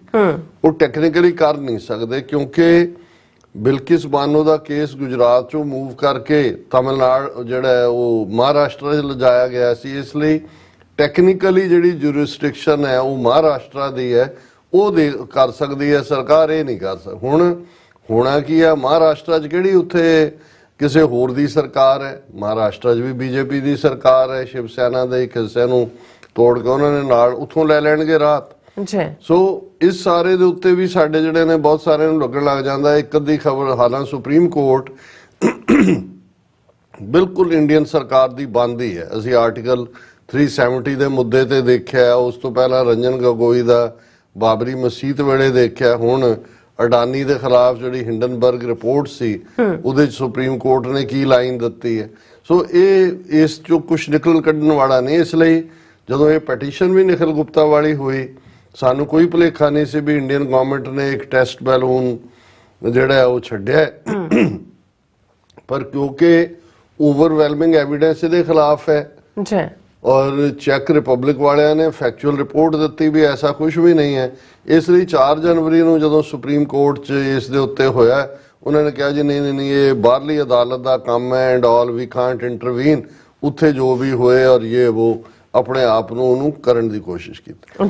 ਹੁਣ ਅਸੀਂ ਇਹ ਦੇਖਦੇ ਹਾਂ ਵੀ ਇੰਡੀਅਨਸ ਦਾ ਜਿਹੜਾ ਉਹ ਦਾ ਤਾਂ ਜਿਹੜਾ ਉਹ ਬੇਅਰਥ ਰਿਹਾ, ਵਟ ਦੇ ਵਿਲ ਡੂ ਨੈਕਸਟ, ਕਿਉਂਕਿ ਇਵੈਂਚੁਅਲੀ ਇੱਕ ਕੋਰਟ ਜਿਹੜਾ ਉਹਨਾਂ ਦੇ ਮਿਊਨਿਸਪਲ ਕੋਰਟ ਹੈ, ਉਹਨੇ ਤਾਂ ਆਲਰੇਡੀ ਫੈਸਲਾ ਦੇ ਦਿੱਤਾ ਹੈ ਵੀ ਇਹਨੂੰ ਨਿਖਿਲ ਗੁਪਤੇ ਨੂੰ ਐਕਸਟ੍ਰਾਡਾਈਟ ਕਰੋ ਅਮਰੀਕਾ ਨੂੰ।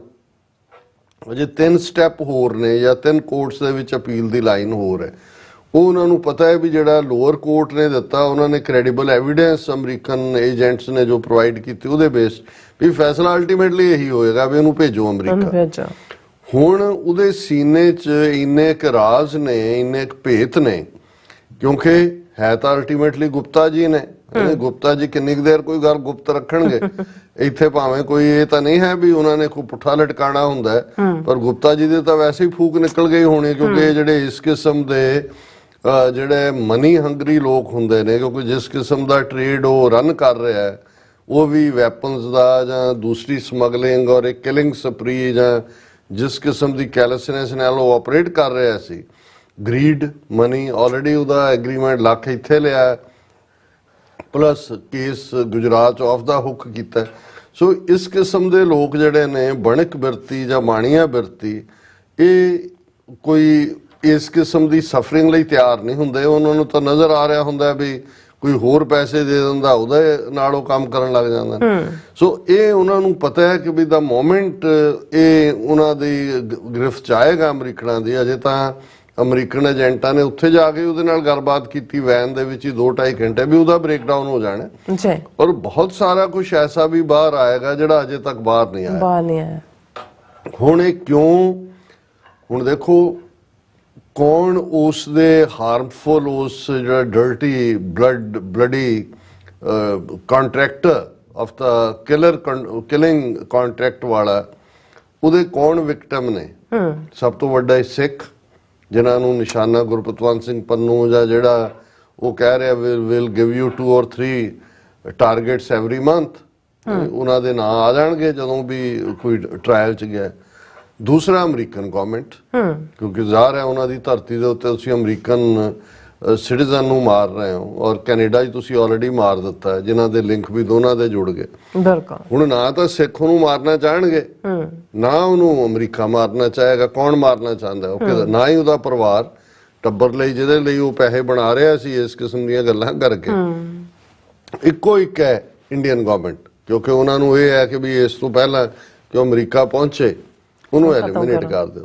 ਹੁਣ ਇਹ ਗੱਲ ਮੈਂ ਨਹੀਂ, ਅਸੀਂ ਤਾਂ ਹਾਲਾਂ ਮੈਂ ਪਾਸਿੰਗ ਰੈਫਰੈਂਸ ਜਦੋਂ ਪਹਿਲਾਂ ਵੀ ਕੀਤਾ ਉਦੋਂ ਸੀ ਕਿ ਵੀ ਇੰਡੀਅਨ ਸਿਸਟਮ ਹਰ ਅਟੈਂਪਟ ਕਰੇਗਾ। ਮੈਂ ਤਾਂ ਉਦਾਹਰਣ ਵੀ ਦਿੱਤੇ ਸੀ ਕਿ ਈਵਨ ਇੰਦਰਾ ਗਾਂਧੀ ਨੇ ਇੱਕ ਉਸ ਕਿਸਮ ਦੇ ਕੇਸ 'ਚ, ਨਾਗਰਵਾਲਾ ਕੇਸ, ਜਿਹਦੇ 'ਚ ਕਿਆ ਅਨਅਕਾਊਂਟਡ ਮਨੀ ਇੰਦਰਾ ਗਾਂਧੀ ਕਢਵਾਉਂਦੀ ਸੀ, ਨਾਗਰਵਾਲਾ ਲੈ ਕੇ ਜਾ ਰਿਹਾ ਸੀ। ਹੁਣ ਮਲਟੀਪਲ ਏਜੰਸੀਆਂ ਹੁੰਦੀਆਂ ਨੇ, ਜੇ ਇੱਕ ਏਜੰਸੀ ਕੰਮ ਕਰ ਰਹੀ ਹੈ ਦੂਜੀ ਨੂੰ ਕਈ ਵਾਰੀ ਪਤਾ ਹੀ ਨਹੀਂ ਹੁੰਦਾ ਕਿ ਬਈ ਉਹਦੇ 'ਚੋਂ ਫੜਿਆ ਗਿਆ। ਉਹਨੇ ਕਿਹਾ ਮੈਂ ਤਾਂ ਇੰਦਰਾ ਗਾਂਧੀ ਦਾ ਹੁਕਮ ਆਇਆ ਵੀ ਉੱਥੋਂ ਲਿਆਓ ਬੈਂਕ ਤੋਂ, ਬੈਂਕ ਮੈਨੇਜਰ ਨੇ ਕਿਹਾ ਵੀ ਇੰਨਾ ਪਿਆ, ਉਹ ਲੈ ਜਾ ਰਿਹਾ। ਔਰ ਉਹ ਟ੍ਰਾਇਲ ਮੀਡੀਆ 'ਚ ਆ ਗਈ ਗੱਲ, ਟ੍ਰਾਇਲ 'ਚ ਜਾਣਾ ਸੀ, ਅਗਲੇ ਦਿਨ ਸਵੇਰੇ ਉਹਦੀ ਡੈੱਡ ਬੋਡੀ ਮਿਲੀ ਨਾਗਰਵਾਲਾ ਦੀ ਜੇਲ੍ਹ 'ਚੋਂ, ਕਸਟਡੀ 'ਚੋਂ। ਹੁਣ ਜੇ ਤਾਂ ਵਿਦਨ ਇੰਡੀਅਨ ਪ੍ਰਿਜ਼ਨ ਜਾਂ ਕੁਛ ਹੁੰਦਾ, ਹੁਣ ਤੱਕ ਤਾਂ ਵੈਸੇ ਨਹੀਂ ਗੁਪਤਾ ਜੀ ਗੁਪਤ ਹੋ ਗਏ ਹੁੰਦੇ, ਲੇਕਿਨ ਹੁਣ ਕਿਉਂਕਿ ਚੈੱਕ ਰਿਪਬਲਿਕ ਔਰ ਅਮਰੀਕਾ ਇਸ ਗੱਲ ਨੂੰ ਬੜੀ ਚੰਗੀ ਤਰ੍ਹਾਂ ਸਮਝਦਾ, ਹੁਣ ਇਹਨਾਂ ਦੇ ਆਪਣੇ ਹੀ ਮੀਡੀਆ ਨੇ ਜਿਹੜੀ ਆ ਖਬਰ ਲਾਈ ਹੋਈ ਹੈ, ਔਰ ਕਿ ਇਹ ਇੰਡੀਅਨ ਐਕਸਪ੍ਰੈਸ ਦੀ ਖਬਰ ਵੀ ਹੈ ਔਰ ਬਾਕੀ ਸੋਸ਼ਲ ਮੀਡੀਆ ਤੇ ਵੀ ਹੈ। ਪਲਾਟ ਟੂ ਕਿਲ ਪੰਨੂ, ਚੈੱਕ government moved Nikhil Gupta to solitary confinement after the US input on life threat।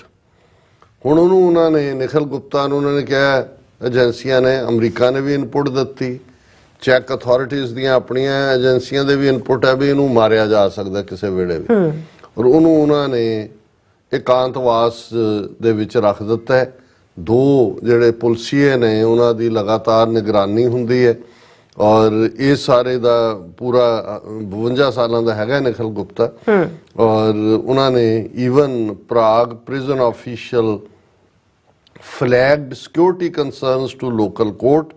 ਉਹਨਾਂ ਨੇ ਕਿਹਾ ਕਿ ਵੀ ਇਸ ਤੋਂ ਪਹਿਲਾਂ ਇਹ ਜਿਹੜਾ ਉਹਦੀ ਲਾਈਫ ਨੂੰ ਥ੍ਰੈਟ ਹੈ, however the threat to Gupta's life was disclosed in an email written by Rudolf Sedlacek, the head of prison guard department of prison service of the Czech Republic, to the municipal court in Prague। ਉਹਨਾਂ ਨੇ ਜਿਹੜਾ municipal court ਨੂੰ ਲਿਖਿਆ, ਔਰ ਇਹ already ਜਦੋਂ ਇਹ email ਭੇਜੀ ਗਈ ਔਰ ਉਦੋਂ ਮਿਊਨਿਸਪਲ ਕੋਰਟ ਦੇ ਵਿੱਚ ਆਰਗੂਮੈਂਟ ਚੱਲ ਰਹੇ ਸੀ US ਗਵਰਨਮੈਂਟ ਦੀ ਜਿਹੜੀ ਐਕਸਟ੍ਰੈਡੀਸ਼ਨ ਰਿਕੁਐਸਟ ਹੈ, ਔਰ ਈਮੇਲ 'ਚ ਉਹਨਾਂ ਦੀ ਚੈੱਕ ਅਥਾਰਟੀ ਦਾ ਜਿਹੜਾ ਮੇਨ ਹੈ ਮਿਸਟਰ ਸੈਡਲੈਕ, ਉਹਨੇ ਕਿਹਾ ਕਿ ਵੀ ਉਹਨਾਂ ਨੇ ਕਿਹਾ ਕਿ ਜੀ ਉਹਨੂੰ ਵੀਡੀਓ ਕਾਨਫਰੰਸ ਰਾਹੀਂ ਤੁਸੀਂ ਪੇਸ਼ ਕਰਾਓ, ਕਿਉਂਕਿ ਜੇ ਉਹ ਬਾਹਰ ਆਇਆ ਤਾਂ ਉਹਦੀ ਜਾਨ ਨੂੰ ਖਤਰਾ ਹੈ। He explained that the request was based on information from Czech government that Gupta could face serious security risks। ਹੁਣ ਚੈੱਕ ਗਵਰਨਮੈਂਟ ਨੂੰ ਵੀ ਪਤਾ ਹੋਣਾ, ਜਿਵੇਂ ਦਾ ਇੱਥੇ ਸਿੱਖਾਂ ਨੂੰ ਮਾਰਨ ਲਈ ਨਿਖਿਲ ਗੁਪਤਾ ਨੂੰ ਹਾਇਰ ਕਰ ਰਹੇ ਨੇ, ਉੱਥੇ ਵੀ ਕਿਸੇ ਅੰਡਰ ਕਵਰ ਨੇ ਫੜ ਲਿਆ ਹੋਣਾ ਵੀ ਉਹਨੂੰ ਨਿਖਿਲ ਗੁਪਤੇ ਨੂੰ ਮਾਰਨ ਲਈ ਕਿਸੇ ਨੂੰ ਹਾਇਰ ਕਰ ਰਹੇ ਹੋਣੇ ਆ ਕਿ ਵੀ ਉਹ ਜਦੋਂ ਪੇਸ਼ੀ ਲਈ ਆਏਗਾ ਜਾਂ ਦੂਜਾ ਜਿਵੇਂ ਐਲੀਮੀਨੇਟ ਕਰਦੇ ਨੇ। ਔਰ ਇਹ ਉਹਨਾਂ ਨੇ ਕਿਹਾ ਕਿ ਵੀ ਆਲਰੇਡੀ ਸਿਕਿਉਰਿਟੀ ਕੰਸਰਨਸ ਕਰਕੇ ਸੈਡਕ emphasizes the potential risk of moving Gupta out of prison for the court proceedings, as it would require additional resources to ensure his security in line with the perceived threat level। ਕਿ ਜੋ ਉਹਦਾ threat level ਹੈ, ਅਸੀਂ ਜਿੰਨੀ ਕੁ ਸਾਡੇ ਕੋਲ security ਹੈ ਉਹਦੇ 'ਚੋਂ ਸੇਫ ਨਹੀਂ ਹੈ। ਔਰ ਇਸ ਗੱਲ ਨੂੰ ਈਵਨ ਜਿਹੜਾ ਗੁਪਤੇ ਦਾ ਉੱਥੇ ਲਾਇਰ ਕੀਤਾ ਹੋਇਆ ਪ੍ਰਾਗ ਦੇ ਵਿੱਚ ਪੀਟਰ ਸਲੈਪਸਿਕਾ, ਉਹਨੇ ਵੀ ਕਨਫਰਮ ਕੀਤਾ। ਹੀ confirmed that Pancrac prison had moved his client to solitary confinement after inputs were received on the threat to Gupta's life। ਕਿ ਉਹਨਾਂ ਨੂੰ ਇਸ ਦੇ ਕਲੂ ਮਿਲੇ ਵੀ ਗੁਪਤੇ ਦੀ ਜ਼ਿੰਦਗੀ ਨੂੰ ਖਤਰਾ ਹੈ, ਇਸ ਲਈ ਉਹਨੂੰ solitary confine। Yes, he is now in a cell all by himself। ਉਹ ਇਕੱਲਾ ਹੈ। 2 prison guards always accompany him whenever he moves outside his cell ਕਿ ਜੀ ਜਦੋਂ ਵੀ ਜਾਂਦਾ ਦੋ ਉਹਦੇ ਨਾਲ ਹੁੰਦੇ ਨੇ even when I have to meet him now there is a glass wall separating him and me ਸਲੈਪਿਕਾ said ਜਿਹੜਾ ਵਕੀਲ ਹੈ ਉਹਦਾ ਨਿਖਿਲ ਗੁਪਤੇ ਦਾ ਉਹਨੇ ਕਿਹਾ ਜੀ ਜਦੋਂ ਹੁਣ ਮੈਂ ਵੀ ਮਿਲਦਾ ਵਿਚਕਾਰ ਜਿਹੜੀ ਹੈ ਉਹ ਗਲਾਸ ਵਾਲ ਹੁੰਦੀ ਹੈ ਔਰ ਹੁਣ ਇਸ ਤੋਂ ਤੁਸੀਂ ਅੰਦਾਜ਼ਾ ਲਾਓ ਵੀ ਇਨ ਦਾ ਐਂਡ ਹੁੰਦਾ ਤਾਂ ਵੈਸੇ ਇਹੀ ਹੈ ਹੁਣ ਤਾਂ ਉਹਦੇ 'ਚ ਜਿਹੜੇ ਭੇਤ ਨੇ ਅਮਰੀਕਾ ਨਾਲ ਪਹੁੰਚਣ ਵੈਸੇ ਮੋਸਟ ਆਫ ਦਾ ਟਾਈਮ ਜਿਨ੍ਹਾਂ ਨੂੰ ਵਰਤਿਆ ਜਾਂਦਾ ਹੈ ਕਿਸੇ ਵੀ ਇਸ ਕਿਸਮ ਦੇ ਮਿਸ਼ਨ ਦੇ ਲਈ ਅਲਟੀਮੇਟਲੀ ਖੁਫੀਆ ਏਜੰਸੀਆਂ ਦੇ ਪੁੱਟ them to sleep ਬਿਲਕੁਲ ਕਿਉਂਕਿ ਉਹਨਾਂ ਨੂੰ ਇਹ ਹੁੰਦਾ ਵੀ ਇਹ ਕੱਲ ਨੂੰ ਜ਼ਬਾਨ ਨਾ ਖੋਲੇ ਜਾਂ ਕਿਸੇ ਹੋਰ ਏਜੰਸੀ ਦੇ ਜਿਹੜਾ ਟੈ ਨਾ ਚੜੇ ਸੋ ਇਸ ਤੋਂ ਪਹਿਲਾਂ ਕਿ ਵੀ ਕੋਰਟ ਦੀ ਕਨਵਿਕਸ਼ਨ ਕੀ ਹੋਏਗੀ ਜਾਂ ਉਸ ਦਾ ਡਿਸੀਜਨ ਕੀ ਹੋਏਗਾ ਕਿਸੇ ਨੂੰ ਹੁਣ ਕੋਈ ਭੁਲੇਖਾ ਨਹੀਂ ਹੈ ਕਿ ਨਿਖਿਲ ਗੁਪਤਾ ਕਿਹਨਾਂ ਦੇ ਲਈ ਕੰਮ ਕਰ ਰਿਹਾ ਸੀ ਔਰ ਅੱਜ ਉਹਨਾਂ ਦੇ ਲਈ ਸਭ ਤੋਂ ਵੱਡਾ ਖਤਰਾ ਜਿਹੜਾ ਉਹ ਨਿਖਿਲ ਗੁਪਤਾ ਬਣਿਆ ਕਿ ਉਹ ਨਿਖਿਲ ਗੁਪਤਾ ਨੂੰ ਹਜ਼ਾਰਾਂ ਮੀਲ ਦੂਰ ਈਵਨ ਚੈੱਕ ਪ੍ਰਿਜ਼ਨ ਦੇ ਵਿੱਚ ਵੀ ਮਾਰਨ ਦੇ ਲਈ ਕੰਸਪਾਇਰ ਕਰ ਰਿਹਾ ਬਿਲਕੁਲ ਜੀ ਰਾਜ ਸਾਹਿਬ ਤੁਹਾਡਾ ਬਹੁਤ ਬਹੁਤ ਸ਼ੁਕਰੀਆ ਸੋ ਇੱਥੇ ਲੈਣ ਬ੍ਰੇਕ ਵਿਊਅਰਸ ਤੁਸੀਂ ਇਸੇ ਤਰ੍ਹਾਂ ਬਣੇ ਰਹਿਣਾ ਮਿਲਦੇ ਹਾਂ ਛੋਟੇ ਜਿਹੇ ਬ੍ਰੇਕ ਤੋਂ ਬਾਅਦ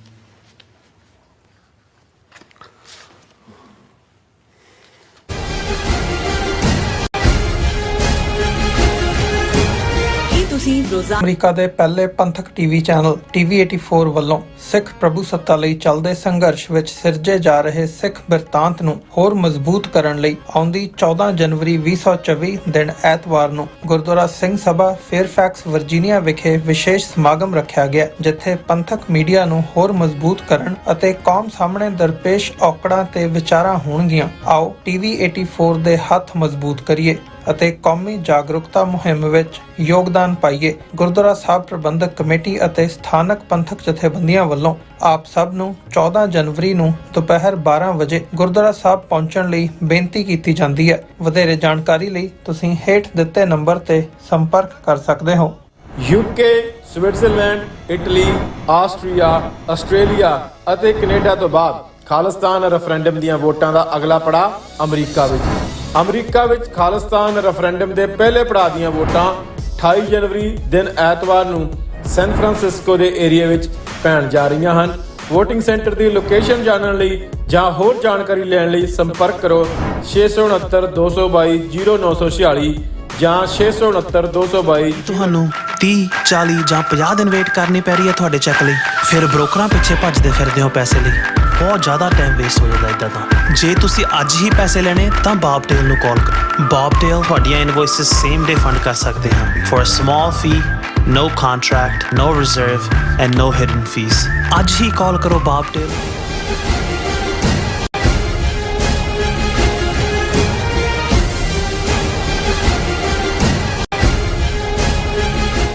ਦਰਸ਼ਕੋ ਬ੍ਰੇਕ ਤੋਂ ਬਾਅਦ ਤੁਹਾਡਾ ਸਭ ਦਾ ਭਰਪੂਰ ਸਵਾਗਤ ਹੈ। ਸੋ ਵੀਅਰਸ ਗੱਲਬਾਤ ਕਰਨ ਜਾ ਰਹੇ ਹਾਂ ਕਿ ਮਾਲਦੀਵਸ ਅਤੇ ਭਾਰਤ ਵਿੱਚ ਅੱਜ ਕੱਲ ਕਾਫੀ ਠਣੀ ਹੋਈ ਹੈ। ਯਾਦ ਰਹੇ ਮਾਲਦੀਵਸ ਭਾਰਤ ਦੇ ਔਰਬਿਟ ਚੋਂ ਨਿਕਲ ਚੁੱਕਾ ਹੈ ਔਰ ਚੀਨ ਨਾਲ ਜੁੜ ਚੁੱਕਾ ਹੈ ਔਰ ਇਸ ਤਰ੍ਹਾਂ ਭੂਟਾਨ ਦੀ ਭਾਰਤ ਦੇ ਚੁੰਗਲ ਚੋਂ ਵੀ ਜਿਹੜਾ ਨਿਕਲ ਚੁੱਕਾ ਹੈ। ਸੋ ਬੰਗਲਾਦੇਸ਼ ਵਿੱਚ ਭਾਰਤੀ ਏਜੰਸੀਆਂ ਨੇ ਸਿੱਧੀ ਦਖਲਅੰਦਾਜ਼ੀ ਕਰਕੇ ਸ਼ੇਖ ਹਸੀਨਾ ਦੀ ਪਾਰਟੀ ਨੂੰ ਚੋਣਾਂ ਜਿਤਾਈਆਂ ਹਨ ਔਰ ਓਪੋਜੀਸ਼ਨ ਵੱਲੋਂ ਪੂਰੀ ਤਰ੍ਹਾਂ ਚੋਣਾਂ ਦਾ ਬਾਈਕਾਟ ਕੀਤਾ ਗਿਆ ਹੈ ਔਰ ਲੋਕਾਂ ਵਿੱਚ ਰੋਹ ਹੈ ਅਤੇ ਬੰਗਲਾਦੇਸ਼ ਵਿੱਚ ਕਿਸੇ ਵੇਲੇ ਵੀ ਪਟਾਕਾ ਪੈ ਸਕਦਾ ਹੈ।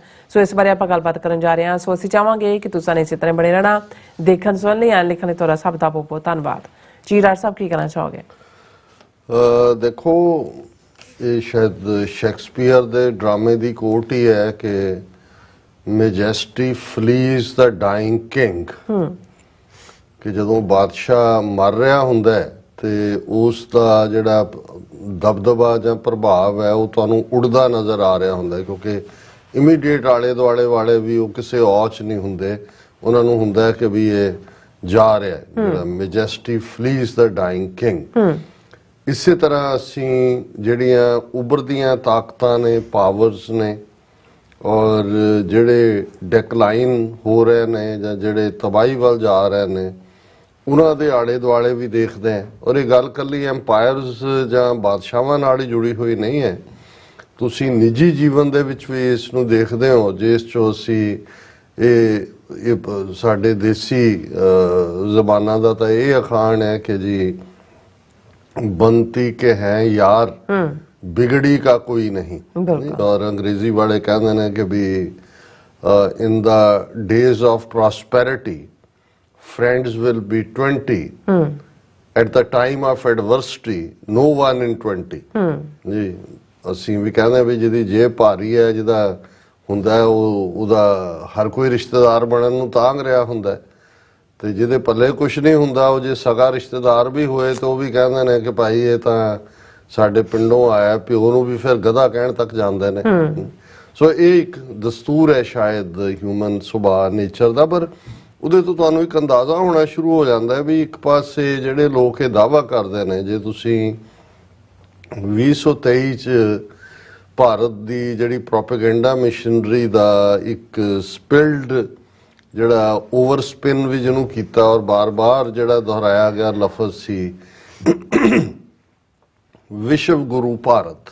ਅੱਛਾ, ਹੁਣ ਵਿਸ਼ਵ ਗੁਰੂ ਜ਼ਾਹਰ ਹੈ ਵਿਸ਼ਵ ਵਰਲਡ ਨੂੰ ਕਹਿੰਦੇ ਨੇ ਕਿ ਭਾਰਤ ਦੁਨੀਆ ਦਾ ਗੁਰੂ ਬਣ ਗਿਆ, ਔਰ ਉਸ ਦੇ ਥੱਲੇ ਫਿਰ ਉਹਨਾਂ ਨੇ ਕਿੰਨਾ ਚੱਕਮਾ ਫਾਲਸ ਨੈਰੇਟਿਵ ਸਰਜਰੀ ਤੋਂ ਲੈ ਕੇ ਔਰ ਗਮਲਿਆਂ 'ਚ ਨਿਆਣੇ ਜੰਮਣ ਤੋਂ ਲੈ ਕੇ ਚੰਦਰਮਾ ਤੱਕ ਪਹੁੰਚ ਔਰ ਮਹਾਭਾਰਤ 'ਚ ਵੀ ਨਿਊਕਲੀਅਰ ਹਥਿਆਰਾਂ ਦਾ ਇਸਤੇਮਾਲ, ਤੇ ਉਹ ਸਾਡੀ ਸੱਭਿਅਤਾ ਤੇ ਸਾਡਾ ਗੌਰਵ, ਔਰ ਅਸੀਂ ਇੰਨਾ ਦਿਮਾਗ ਖਰਾਬ ਹੋ ਗਿਆ ਕਿ ਵੀ ਅੱਗੇ ਤਾਂ ਇੱਥੇ ਤੱਕ ਮੁੱਕ ਜਾਂਦੇ ਸੀ ਆ ਕੇ ਕਹਿ ਕੇ ਜੀ America is the greatest democracy, we are the largest democracy. ਫਿਰ G20 ਵੇਲੇ ਜਿਹੜੇ ਵੱਡੇ ਵੱਡੇ ਬੈਨਰ ਲਾਏ ਉਹਨਾਂ 'ਚ India the mother of all democracies, ਕਿ ਸਾਡੀ ਕੁੱਖ 'ਚੋਂ ਹੀ ਸਾਰੀਆਂ ਜੰਮੀਆਂ। ਵੈਸਟ ਕੀ ਹੈ? ਵੈਸਟ ਤਾਂ ਸਾਡਾ ਹੀ ਨਿਆਣਾ ਹੈ। ਹੁਣ ਇਹਨਾਂ ਹਾਲਾਤਾਂ 'ਚ ਇੱਕ ਵੱਡਾ ਹਿੱਸਾ ਜਿਹੜਾ ਜ਼ਾਹਰ ਹੈ ਸਾਡੀ ਕੌਮ ਦਾ ਵੀ, ਇਨਸਾਨ ਤਾਂ ਇਨਸਾਨ ਹੀ ਹੈ, ਪ੍ਰੋਪੇਗੈਂਡੇ ਦਾ ਵੀ ਸ਼ਿਕਾਰ ਹੁੰਦਾ। ਉਹ ਸਾਨੂੰ ਉਹਨਾਂ ਨੇ ਜਿਹੜੇ ਦੌਰ 'ਚ ਹਾਰਡਸ਼ਿਪ ਸੀ ਜਦੋਂ ਖਾਲਿਸਤਾਨ ਦੀ ਸਟਰਗਲ ਖਾਸ ਤੌਰ 'ਤੇ 1995 ਤੱਕ ਪਹੁੰਚਦੇ ਆਰਮਡ ਸਟਰਗਲ ਨੂੰ ਇਹਨਾਂ ਨੇ ਬਰੂਟਲੀ ਕ੍ਰਸ਼ ਕੀਤਾ। ਅਗਲੇ 10, 12, 15 ਸਾਲ ਬਹੁਤ ਸਾਰਿਆਂ ਦਾ ਇਹੀ ਕਹਿਣਾ ਸੀ ਕਿ ਜੀ ਤੁਸੀਂ ਕਿਹੜੀਆਂ ਗੱਲਾਂ ਕਰਦੇ ਹੋ ਖਾਲਿਸਤਾਨ ਦੀਆਂ, ਇੰਡੀਆ ਇੰਨੀ ਵੱਡੀ ਪਾਵਰ, ਸੁਪਰ ਪਾਵਰ, ਫਲਾਣਾ ਇਕੋਨਮੀ, ਈਡੀ ਵੱਡੀ ਇਕੋਨਮੀ। ਤੇ ਅਸੀਂ ਸਾਡੀ ਇੱਕ ਕੰਸਿਸਟੈਂਟ ਪਾਲਿਸੀ ਰਹੀ ਹੈ ਕਿ ਵੀ ਕੋਈ ਗੱਲ ਨਹੀਂ ਹੈ, ਇਹ ਤੁਹਾਨੂੰ ਨਜ਼ਰ ਆ ਰਿਹਾ, ਤੁਹਾਡੀਆਂ ਅੱਖਾਂ ਤੇ ਜਾਂ ਪੱਟੀ ਬੰਨ੍ਹ ਦਿੱਤੀ ਗਈ ਹੈ ਜਾਂ ਤੁਸੀਂ ਆਪ ਬੰਨ੍ਹ ਲਈ ਹੈ, ਹਕੀਕਤ ਕੁਛ ਹੋਰ ਹੈ। ਔਰ ਇਹ ਨਜ਼ਰ ਆਏਗਾ ਕਿ ਵੀ ਅਲਟੀਮੇਟਲੀ ਇਹ ਇੱਕ ਸ਼ੈਮ ਡੈਮੋਕ੍ਰੇਸੀ ਸੀ ਹੈ। ਨਾ ਇੰਡੀਆ ਹਿਸਟਰੀ ਦੇ ਵਿੱਚ ਕਦੇ ਕੋਈ ਮੁਲਕ ਥੋੜ੍ਹੀ ਬਹੁਤ ਦੇਰ ਚੰਦਰਗੁਪਤ ਮੌਰੀਆ ਦੇ ਵੇਲੇ ਐਜ਼ ਏ ਐਮਪਾਇਰ, ਉਹ ਵੀ ਕੰਕਰਡ ਐਮਪਾਇਰ, ਔਰ ਜਾਂ ਅੰਗਰੇਜ਼ਾਂ ਨੇ ਇਹਨੂੰ ਜਿਹੜਾ ਇੱਕ ਐਡਮਿਨਿਸਟ੍ਰੇਟਿਵ ਯੂਨਿਟ ਦੇ ਤੌਰ 'ਤੇ ਰੱਖਿਆ। ਇਹ ਤਾਂ ਹੈ ਹੀ ਨਹੀਂ ਹਿਸਟਰੀ 'ਚ ਦਾ ਕੋਈ ਮੁਕਾਮ ਹੀ ਨਹੀਂ ਹੈ, ਇਹ ਸਾਰਾ ਇੱਕ ਫਾਲਸ ਨੈਰੇਟਿਵ ਇਹ ਬਿਲਟ ਕਰ ਰਹੇ ਨੇ।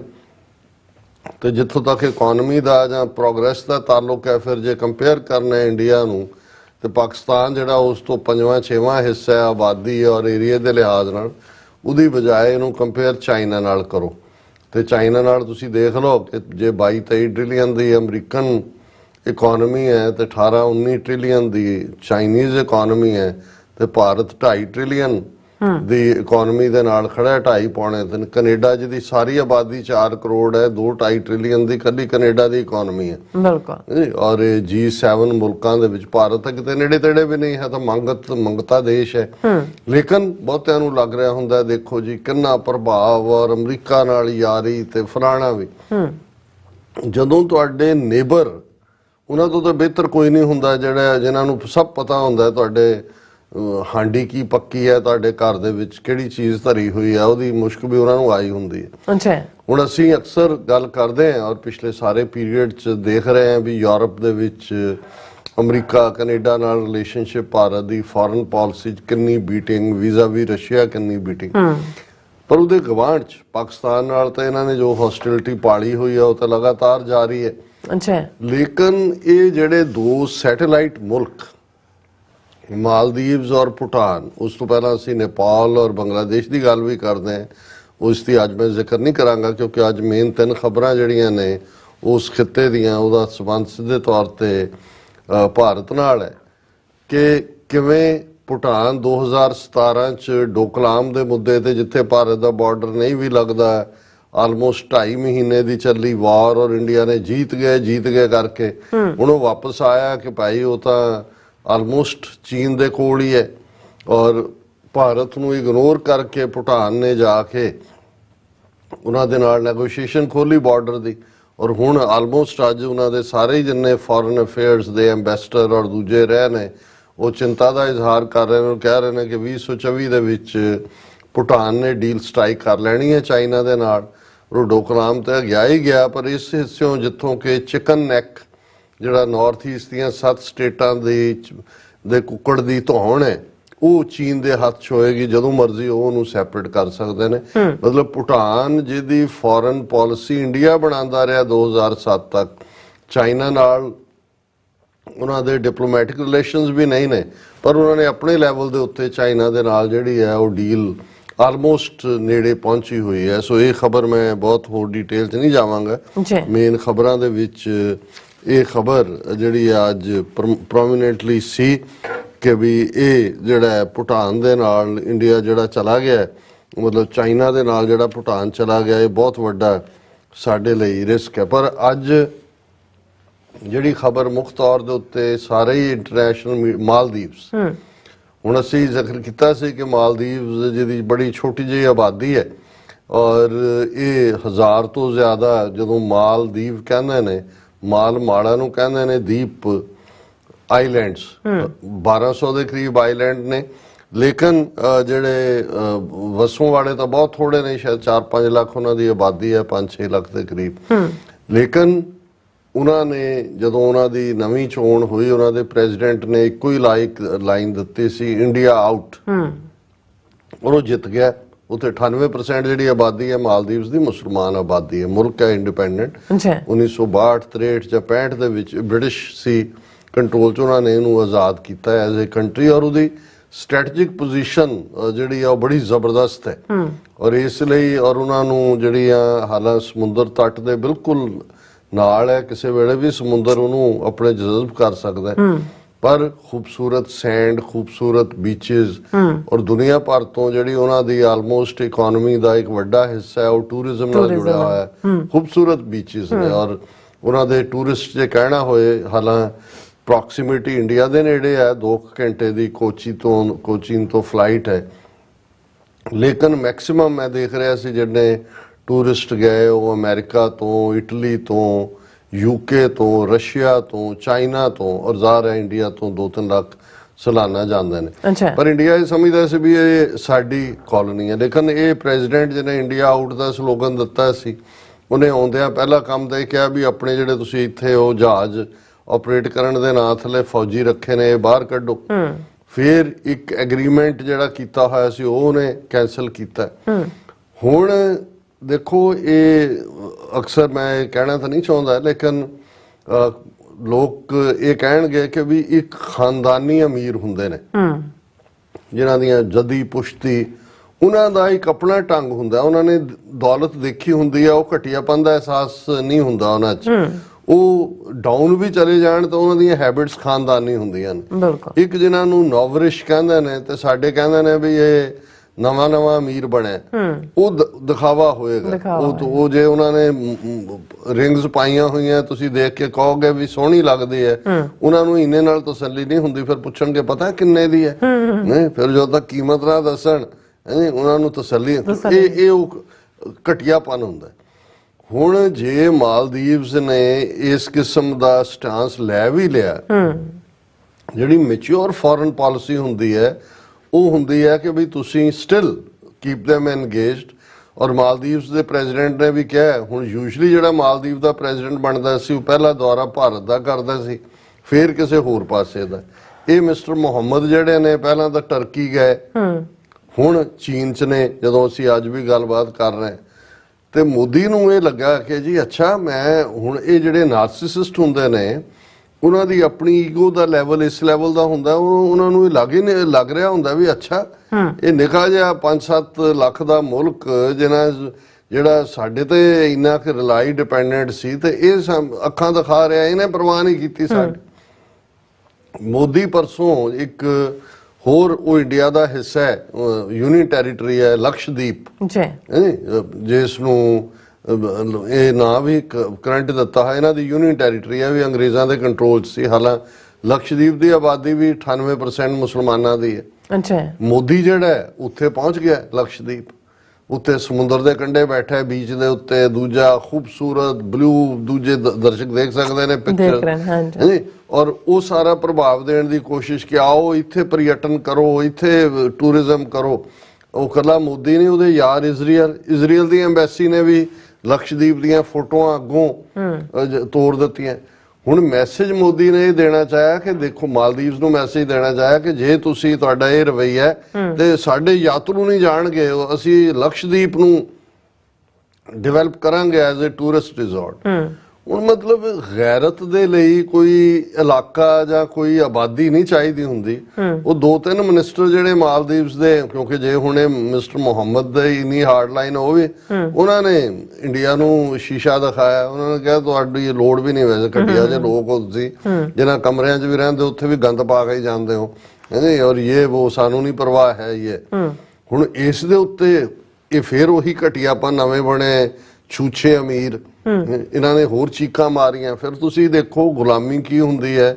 2-4 ਫਿਲਮ ਪ੍ਰੋਡਿਊਸਰ, ਐਕਟਰ, ਉਹਨਾਂ ਨੇ ਕਿਹਾ ਜੀ ਅਸੀਂ ਵੀ ਮਾਲਦੀਵ ਦੀ ਜਿਹੜੀ ਆਪਣੀ ਯਾਤਰਾ ਕੈਂਸਲ ਕਰਤੀ, ਸਾਡੇ ਪ੍ਰਧਾਨ ਮੰਤਰੀ ਨੂੰ ਇਨਸਲਟ ਕਰਤਾ, ਸਾਨੂੰ ਫਲਾਣਾ। ਉਹ ਪਿਛਲੇ 2 ਦਿਨ ਤੋਂ ਇਹ ਜਿਹੜਾ ਵੀਕਐਂਡ ਗੁਜ਼ਰਿਆ ਜਾਂ 3 ਦਿਨ 4 ਦਿਨ ਹੋ ਗਏ ਨੇ, ਇੱਕ ਪਾਸੇ ਪਹਿਲਾਂ ਮੋਦੀ ਨੂੰ ਰਿਲੈਕਸ ਦਿਖਾ ਰਹੇ ਸੀ ਕਿ ਬੀਚ ਦੇ ਕੰਢੇ ਬੈਠਾ, ਵੈਸੇ ਲੱਗਦਾ ਤਾਂ ਇਵੇਂ ਹੀ ਹੈ ਜਿਵੇਂ ਇੱਕ ਬਾਂਦਰ ਕੰਢੇ ਬੈਠਾ, ਪਤਾ ਨਹੀਂ ਕਦੋਂ ਜੰਪ ਮਾਰ ਕੇ ਜਿਹੜਾ ਉਹ ਜਾਏਗਾ। ਔਰ ਮਾਲਦੀਵਸ ਵਾਲਿਆਂ ਨੇ ਆਪਣਾ ਕਿਹਾ, ਉਹਨਾਂ ਨੂੰ ਕਹਿ ਰਹੇ ਨੇ ਕਿ ਕੋਈ ਗੱਲ ਨਹੀਂ ਹੈ, ਜੇ ਤੁਹਾਡੇ ਨਹੀਂ ਵੀ ਆਉਣਾ ਕਿਸੇ ਨੇ। ਹੁਣ ਕਿੱਥੇ ਮਾਲਦੀਵਸ ਜਿਹਨੂੰ ਕਹਿੰਦੇ ਨੇ ਕਿ ਭਾਈ ਕਿੱਥੇ ਉਹਨਾਂ ਦੀ ਖੂਬਸੂਰਤੀ ਔਰ ਉਹ ਇੰਟਰਨੈਸ਼ਨਲ ਲੈਵਲ ਦਾ, ਉਹ ਆਪਣੇ ਲਕਸ਼, ਜੇ ਏਡਾ ਹੀ ਬਈ ਲਕਸ਼ਦੀਪ ਤੁਹਾਡਾ ਸੋਹਣਾ ਹੈ ਤੇ ਤੁਸੀਂ ਪਹਿਲਾਂ ਉਹਨੂੰ ਡਿਵੈਲਪ ਕਰਦੇ। ਲੇਕਿਨ ਮਤਲਬ ਇਹ ਦੱਸਣ ਦੇ ਲਈ, ਲੇਕਿਨ ਇਸ ਸਾਰੇ ਚੋਂ ਤੁਸੀਂ ਅੱਗੋਂ ਘਟੀਆਪਨ ਜਿਹੜੇ ਜਿਹਨੂੰ ਕਹਿੰਦੇ ਨੇ ਵੀ ਜੋ ਜੇ ਕੀ ਕਹਿੰਦੇ ਨੇ ਕੋਕੋ ਤੇ ਉਹ ਜੇ ਕੋਕੋ ਦੇ ਨਿਆਣੇ, ਉਹ ਵੀ ਦੇਖਦੇ ਨੇ ਉਤਲਿਆਂ ਦਾ ਕੀ ਇਸ਼ਾਰਾ ਹੈ। ਆਲਰੇਡੀ ਇੰਡੀਅਨ ਮੀਡੀਆ, ਗੋਦੀ ਮੀਡੀਆ, ਫਲਾਣਾ ਮੁਸਲਮਾਨਾਂ ਨੂੰ ਗਾਲਾਂ ਕੱਢਣ ਲੱਗੇ ਹੋਏ ਨੇ, ਕਿਉਂਕਿ ਹਾਲਾਂ ਜਿਨ੍ਹਾਂ ਨੂੰ ਗਾਲਾਂ ਕੱਢ ਕੇ ਜਿਹਨੂੰ ਪ੍ਰਮੋਟ ਕਰ ਰਹੇ ਹੋ, ਲਕਸ਼ਦੀਪ ਵੀ 98% ਮੁਸਲਮਾਨ ਨੇ, ਮਾਲਦੀਵਸ ਦੇ ਵਿੱਚ ਵੀ ਬੈਠੇ ਹੋਏ ਨੇ ਉਨੇ ਹੀ।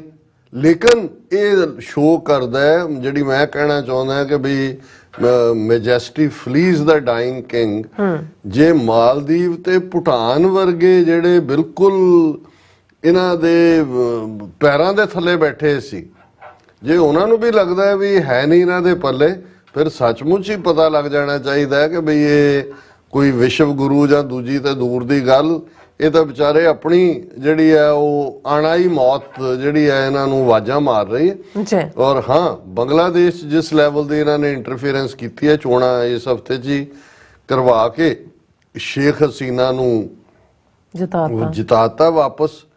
ਹਾਲਾਂ ਜਿਸ ਲੈਵਲ ਦੇ ਉੱਤੇ ਉੱਥੇ ਧਾਂਦਲੀ ਸੀ, ਆਪੋਜੀਸ਼ਨ ਪਾਰਟੀਆਂ ਦਾ ਵੈਸੇ ਹੀ ਬਾਈਕਾਟ ਕਰ ਗਈਆਂ ਸੀ। ਅਮਰੀਕਾ ਨੇ ਇਸ ਦੇ ਉੱਤੇ ਹਾਰਡ ਲਾਈਨ ਲਈ ਹੋਈ ਹੈ ਕਿ ਵੀ ਬੰਗਲਾਦੇਸ਼ ਤਾਂ ਡੈਮੋਕ੍ਰੇਸੀ ਨਾਂ ਦੀ ਕੋਈ ਚੀਜ਼ ਨਹੀਂ। ਸ਼ੇਖ ਹਸੀਨਾ ਜਿਹੜੀ ਹੈ ਉਹ ਬਿਲਕੁਲ ਉਹਨੇ ਡੈਮੋਕ੍ਰੈਟਿਕ ਨਾਰਮਸ ਨੂੰ ਖਤਮ ਕੀਤਾ ਹੈ, ਪਰ ਇੰਡੀਅਨ ਰਾਜ ਦਾ ਉੱਥੇ ਜਿਸ ਲੈਵਲ ਦਾ ਦਬਾਅ ਉਹਨਾਂ ਨੇ ਬਣਾ ਕੇ ਇਹਨੂੰ ਵਾਪਸ ਪਾਵਰ 'ਚ ਲਿਆਂਦਾ ਹੈ। ਹਾਲਾਂ ਮੈਂ ਇਹ ਲਫ਼ਜ਼ ਕਹਿਣਾ ਨਹੀਂ ਚਾਹੁੰਦਾ, ਲੇਕਿਨ ਸ਼ੇਖ ਹਸੀਨਾ ਦਾ ਆਲਮੋਸਟ ਸਾਰਾ ਹੀ, ਇਹ ਉਹਦੀ ਡਾਟਰ ਹੈ ਸ਼ੇਖ ਮੁਜੀਬੁਰ ਰਹਿਮਾਨ ਦੀ। ਔਰ ਜਦੋਂ ਫੌਜੀ ਕੂ ਹੋਇਆ ਸੀ 71 'ਚ ਬੰਗਲਾਦੇਸ਼ ਬਣਨ ਤੋਂ ਬਾਅਦ, ਮੇਰਾ ਖਿਆਲ ਹੈ 2 ਸਾਲ ਬਾਅਦ ਹੀ ਹੋ ਗਿਆ ਸੀ ਜਾਂ ਉਸ ਤੋਂ ਵੀ ਲੈਸ ਟਾਈਮ, ਉਹਦਾ ਸਾਰਾ ਹੀ ਟੱਬਰ ਮਾਰਤਾ ਸੀ ਉਹਨਾਂ ਨੇ, ਫੌਜੀਆਂ ਨੇ। 1 ਜਾਂ 2 ਇਹ ਬੱਚੀ ਸੀ, ਇਹ ਕਿਤੇ ਬਾਹਰ ਪੜ੍ਹਦੀ ਸੀ ਜਾਂ ਉਧਰ ਨਹੀਂ ਸੀ।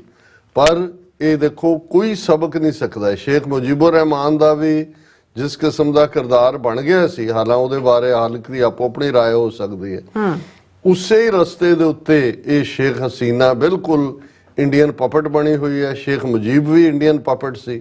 ਔਰ ਅਸੀਂ ਇਹੀ ਜਦੋਂ ਲਫ਼ਜ਼ ਵੀ ਇੰਪਲੋਡ ਇਸਤੇਮਾਲ ਕੀਤਾ ਜਾਂਦਾ ਹੈ ਕਿ ਵੀ ਤੁਸੀਂ ਤਾਕਤ ਦੇ ਨਾਲ, ਹੁਣ ਫਿਰ ਉਹ ਮੌਕਾ ਆਏਗਾ ਕਿ ਇੰਡੀਆ ਨੂੰ ਬੰਗਲਾਦੇਸ਼ ਨੂੰ ਕਬਜ਼ੇ 'ਚ ਰੱਖਣ ਦੇ ਲਈ ਫੌਜ ਭੇਜਣੀ ਪਏਗੀ, ਜਿਵੇਂ ਉਹਨਾਂ ਨੇ ਸ੍ਰੀਲੰਕਾ 'ਚ ਭੇਜਣ ਦੀ ਕੋਸ਼ਿਸ਼ ਕੀਤੀ ਸੀ ਪ੍ਰਭਾਕਰਨ ਔਰ ਉਸ ਸਾਰੇ ਦੌਰ 'ਚ। ਇਹਦਾ ਐਂਡ ਕੀ ਹੋਇਆ? ਸੋ ਮੈਨੂੰ ਇਹ ਲੱਗਦਾ ਵੀ ਬੰਗਲਾਦੇਸ਼ 'ਚ ਵੀ ਬਹੁਤ ਜਲਦੀ ਇਸ ਕਿਸਮ ਦੀ ਬਗਾਵਤ ਜਿਹੜੀ ਹੈ ਉਹ ਵੇਟ ਕਰ ਰਹੀ ਹੈ। ਨੇਪਾਲ ਪਹਿਲਾਂ ਹੀ ਨਿਕਲ ਚੁੱਕਾ ਹੈ ਤੇ ਫਿਰ ਜੇ ਕੁੱਲ ਮਿਲਾ ਕੇ ਦੇਖਣਾ ਹੋਏ ਤੇ ਆਪਣੇ ਸ਼ਾਹ ਜੀ ਦੇ ਪੱਲੇ ਕੀ ਹੈ। ਹਾਂ, शाह जी ये तो कह सकते हैं कि जी हाँ हमारा भी कभी स्वर्ण युग होता था, कभी हम सोने की चिड़िया होती थी। तो चिड़ी दे जड़े खंभ ने वो बाज ने पुट पुट के जड़ा चिड़ी पुट्ठी करती है और यही इन्हां दी हकीकत है। जी डॉक्टर साहब तुहाडा बहुत बहुत धन्नवाद। साथ लेने ब्रेक व्यूअर्स तुसीं किते नहीं जाना, मिलदे हां छोटे ਜਿਹੇ ब्रेक तो बाद।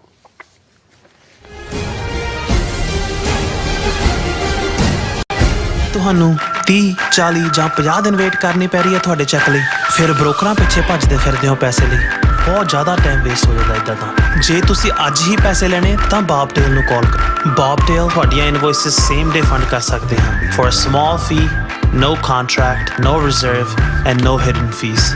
ਅੱਜ ਹੀ ਕਾਲ ਕਰੋ ਬੌਬਟੇਲ ਨੂੰ ਤੇ ਤੁਹਾਡਾ ਪਹਿਲਾ ਮਹੀਨਾ free. 410 204 2084 again 410 204 20। UK, Switzerland, Italy, Austria, Australia ਅਤੇ ਕੈਨੇਡਾ ਤੋਂ ਬਾਅਦ ਖਾਲਿਸਤਾਨ ਰੈਫਰੈਂਡਮ ਦੀਆਂ ਵੋਟਾਂ ਦਾ ਅਗਲਾ ਪੜਾਅ ਅਮਰੀਕਾ ਵਿੱਚ। ਅਮਰੀਕਾ ਵਿੱਚ ਖਾਲਿਸਤਾਨ ਰੈਫਰੈਂਡਮ ਦੇ ਪਹਿਲੇ ਪੜਾਅ ਦੀਆਂ ਵੋਟਾਂ 28 ਜਨਵਰੀ ਦਿਨ ਐਤਵਾਰ ਨੂੰ ਸੈਨ ਫਰਾਂਸਿਸਕੋ ਦੇ ਏਰੀਆ ਵਿੱਚ ਪੈਣ ਜਾ ਰਹੀਆਂ ਹਨ। ਵੋਟਿੰਗ ਸੈਂਟਰ ਦੀ ਲੋਕੇਸ਼ਨ ਜਾਣਨ ਲਈ ਜਾਂ ਹੋਰ ਜਾਣਕਾਰੀ ਲੈਣ ਲਈ ਸੰਪਰਕ ਕਰੋ 669 222 0946 ਜਾਂ 669। ਨਾਰਥ ਅਮਰੀਕਾ ਦੇ ਪਹਿਲੇ ਪੰਥਕ ਟੀਵੀ ਚੈਨਲ ਟੀਵੀ 84 ਵੱਲੋਂ ਸਿੱਖ ਪ੍ਰਭੂ ਸੱਤਾ ਲਈ ਚੱਲਦੇ ਸੰਘਰਸ਼ ਵਿੱਚ ਸਿਰਜੇ ਜਾ ਰਹੇ ਸਿੱਖ ਬਿਰਤਾਂਤ ਨੂੰ ਹੋਰ ਮਜ਼ਬੂਤ ਕਰਨ ਲਈ ਆਉਂਦੀ 14 ਜਨਵਰੀ 2024 ਦਿਨ ਐਤਵਾਰ ਨੂੰ ਗੁਰਦੁਆਰਾ ਸਿੰਘ ਸਭਾ ਫੇਅਰਫੈਕਸ ਵਰਜੀਨੀਆ ਵਿਖੇ ਵਿਸ਼ੇਸ਼ ਸਮਾਗਮ ਰੱਖਿਆ ਗਿਆ, ਜਿੱਥੇ ਪੰਥਕ ਮੀਡੀਆ ਨੂੰ ਹੋਰ ਮਜ਼ਬੂਤ ਕਰਨ ਅਤੇ ਕੌਮ ਸਾਹਮਣੇ ਦਰਪੇਸ਼ ਔਕੜਾਂ ਤੇ ਵਿਚਾਰਾਂ ਹੋਣਗੀਆਂ। ਆਓ ਟੀਵੀ 84 ਦੇ ਹੱਥ ਮਜ਼ਬੂਤ ਕਰੀਏ ਅਤੇ ਕੌਮੀ ਜਾਗਰੂਕਤਾ ਮੁਹਿੰਮ ਵਿੱਚ ਯੋਗਦਾਨ ਪਾਈਏ। ਗੁਰਦੁਆਰਾ ਸਾਹਿਬ ਪ੍ਰਬੰਧਕ ਕਮੇਟੀ ਅਤੇ ਸਥਾਨਕ ਪੰਥਕ ਜਥੇਬੰਦੀਆਂ ਵੱਲੋਂ ਆਪ ਸਭ ਨੂੰ 14 ਜਨਵਰੀ ਨੂੰ ਦੁਪਹਿਰ 12 ਵਜੇ ਗੁਰਦੁਆਰਾ ਸਾਹਿਬ ਪਹੁੰਚਣ ਲਈ ਬੇਨਤੀ ਕੀਤੀ ਜਾਂਦੀ ਹੈ। ਵਧੇਰੇ ਜਾਣਕਾਰੀ ਲਈ ਤੁਸੀਂ ਹੇਠ ਦਿੱਤੇ ਨੰਬਰ ਤੇ ਸੰਪਰਕ ਕਰ ਸਕਦੇ ਹੋ।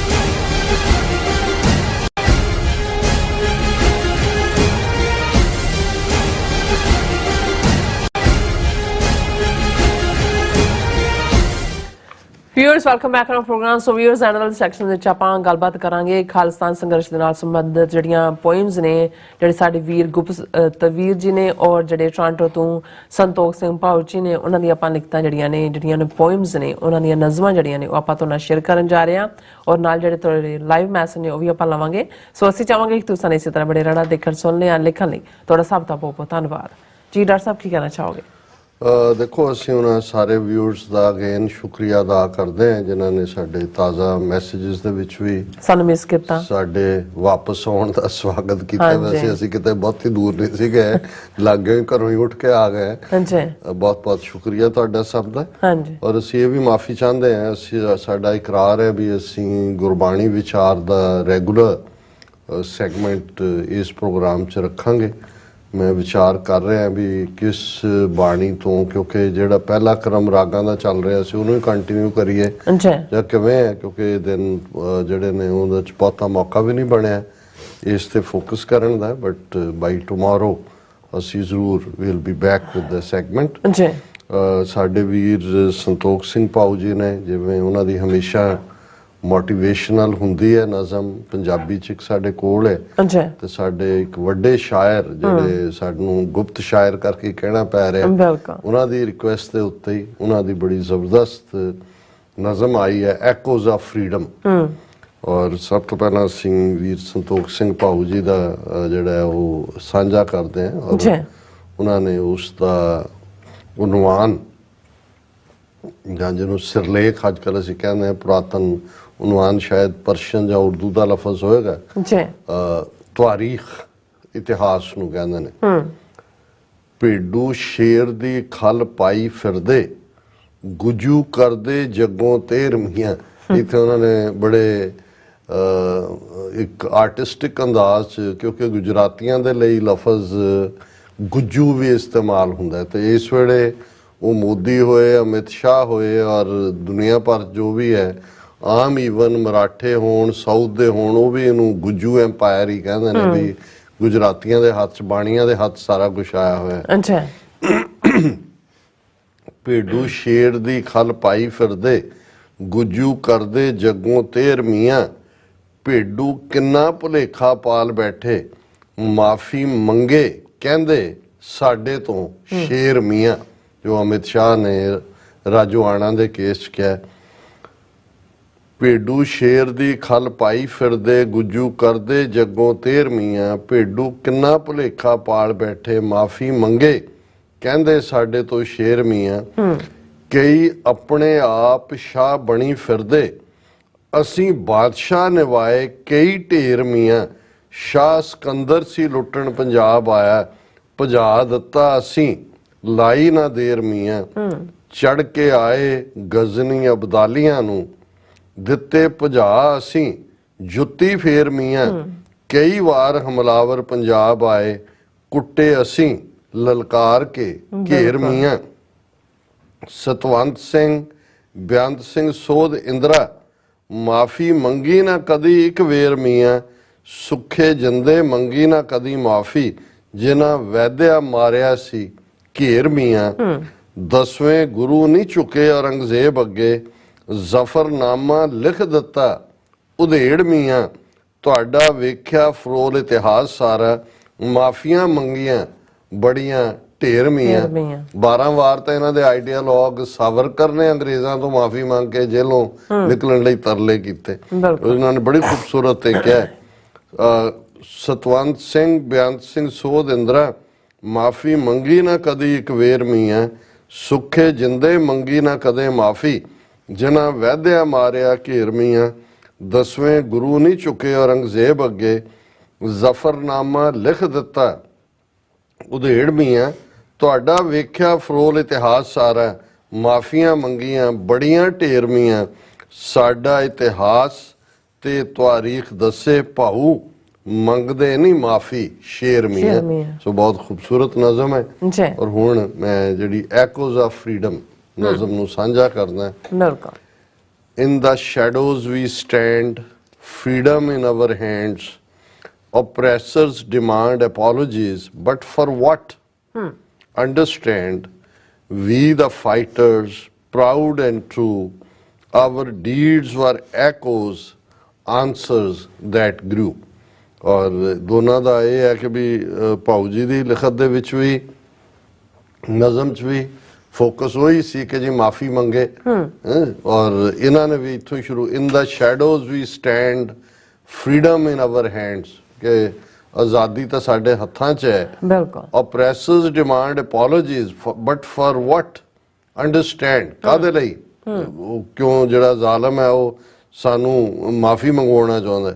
We the fighters, proud and true, our deeds were echoes, answers that grew. Echo ਹੁੰਦਾ ਜਦੋਂ ਤੁਸੀਂ ਬੋਲਦੇ ਹੋ, ਆਵਾਜ਼ ਦੀ echo, ਕਦੇ ਤੁਸੀਂ ਜੰਗਲ 'ਚ ਪਹਾੜਾਂ ਤੇ ਜਾਓ, ਕਈ ਗੁਣਾ ਵੱਡੀ ਹੋ ਕੇ ਹੁੰਦੀ ਹੈ ਕਿ ਵੀ ਸਾਡੇ ਤਾਂ ਕਾਰਨਾਮਿਆਂ ਦੀ echo ਨਹੀਂ, ਜਿਹੜਾ ਉਹ ਜਵਾਬ ਦਿੱਤੇ ਹੋਏ ਨੇ। ਦਸ਼ਮੇਸ਼ ਪਿਤਾ, our guiding light, taught us strength in the darkest night. A dance with consequences we embraced, for justice and truth our hearts raced. ਕਿ ਸਾਡੇ 10ਵੇਂ ਪਾਤਸ਼ਾਹ ਨੇ ਜਿਹੜੇ ਸਾਡੇ ਲਈ ਜੀਵਨ ਜੋਤ ਨੇ, ਸਾਨੂੰ ਜ਼ਿੰਦਗੀ ਦਾ ਰਾਹ ਦਿਖਾਉਂਦੇ ਨੇ। ਸਾਨੂੰ taught us strength in the darkest night, ਕਿ ਹਨੇਰੇ ਤੋਂ ਹਨੇਰਾ ਸਮਾਂ ਵੀ, ਔਖੇ ਤੋਂ ਔਖਾ ਵੀ, ਉਹ ਸ਼ਹੀਦੀ ਸਤਵਾੜੇ ਤੋਂ ਵੱਡਾ ਤਾਂ ਹੋਰ ਕੋਈ ਔਖਾ ਸਮਾਂ ਨਹੀਂ ਹੋ ਸਕਦਾ। ਉਹਦੇ ਚੋਂ ਸਾਡੀ ਸਟਰੈਂਥ ਨਿਕਲ। ਦਸ਼ਮੇਸ਼ ਪਿਤਾ, our guiding light, taught us strength in the darkest night. A dance with consequences we embraced, for justice and truth our hearts raced. ਕਿ ਸਾਡੇ ਦਿਲ ਤਾਂ ਜਸਟਿਸ ਔਰ ਟਰੂਥ ਦੇ ਨਾਲ ਧੜਕਦੇ ਨੇ, ਔਰ ਅਸੀਂ ਕਿਸੇ ਵੀ ਤਰ੍ਹਾਂ ਦੇ ਹਾਲਾਤਾਂ ਦੇ ਵਿੱਚ ਜਿਹੜਾ ਉਹ ਖੁਸ਼ੀ ਉਹਨਾਂ ਨੂੰ ਫੇਸ ਕਰਨ ਨੂੰ ਤਿਆਰ ਰਹਿੰਦੇ, ਉਹਨਾਂ ਨੂੰ ਅਸੀਂ ਗਲ ਨਾਲ ਲਾਉਂਦੇ ਹਾਂ। ਅੱਛਾ। The oppressors' tools aimed at our kin, we rose against the tide to cleanse the sin. No surrender to a system of deceit. In this war of principles, we want retreat. ਕਿ ਇਹ ਜਿਹੜੇ ਜ਼ਾਲਮ ਉਹਨਾਂ ਨੇ ਸਿਰਫ ਸਾਨੂੰ ਹੀ ਨਹੀਂ ਨਿਸ਼ਾਨਾ, ਸਾਡੇ ਰਿਸ਼ਤੇਦਾਰਾਂ ਨੂੰ ਵੀ ਨਿਸ਼ਾਨਾ ਬਣਾਉਂਦੇ ਨੇ। ਅਸੀਂ ਤਾਂ ਜ਼ੁਲਮ ਦੇ ਖਿਲਾਫ ਖਲੋਤੇ ਹਾਂ। ਅਸੀਂ ਜਿਹੜਾ ਇਸ ਧਰਤੀ ਤੋਂ ਇਸ ਪਾਪ ਨੂੰ, ਇਸ ਜ਼ੁਲਮ ਨੂੰ ਮਿਟਾਉਣਾ ਔਰ ਇਹ ਧੋਖੇਬਾਜ਼ ਸਿਸਟਮ ਦੇ ਸਾਹਮਣੇ ਆਤਮ ਸਮਰਪਣ ਕਰਨ ਦੀ ਕੋਈ ਸਵਾਲ ਹੀ ਨਹੀਂ ਹੈ। ਔਰ ਅਸੀਂ ਜਿਨ੍ਹਾਂ ਸਿਧਾਂਤਾਂ ਤੇ ਖੜੇ ਹੈ, ਵਾਰ ਆਫ ਪ੍ਰਿੰਸੀਪਲਸ, ਕਦੇ ਵੀ ਉਸ ਤੋਂ ਅਸੀਂ ਪਿਛਾਂ ਕਦਮ ਨਹੀਂ ਖਿੱਚਾਂਗੇ।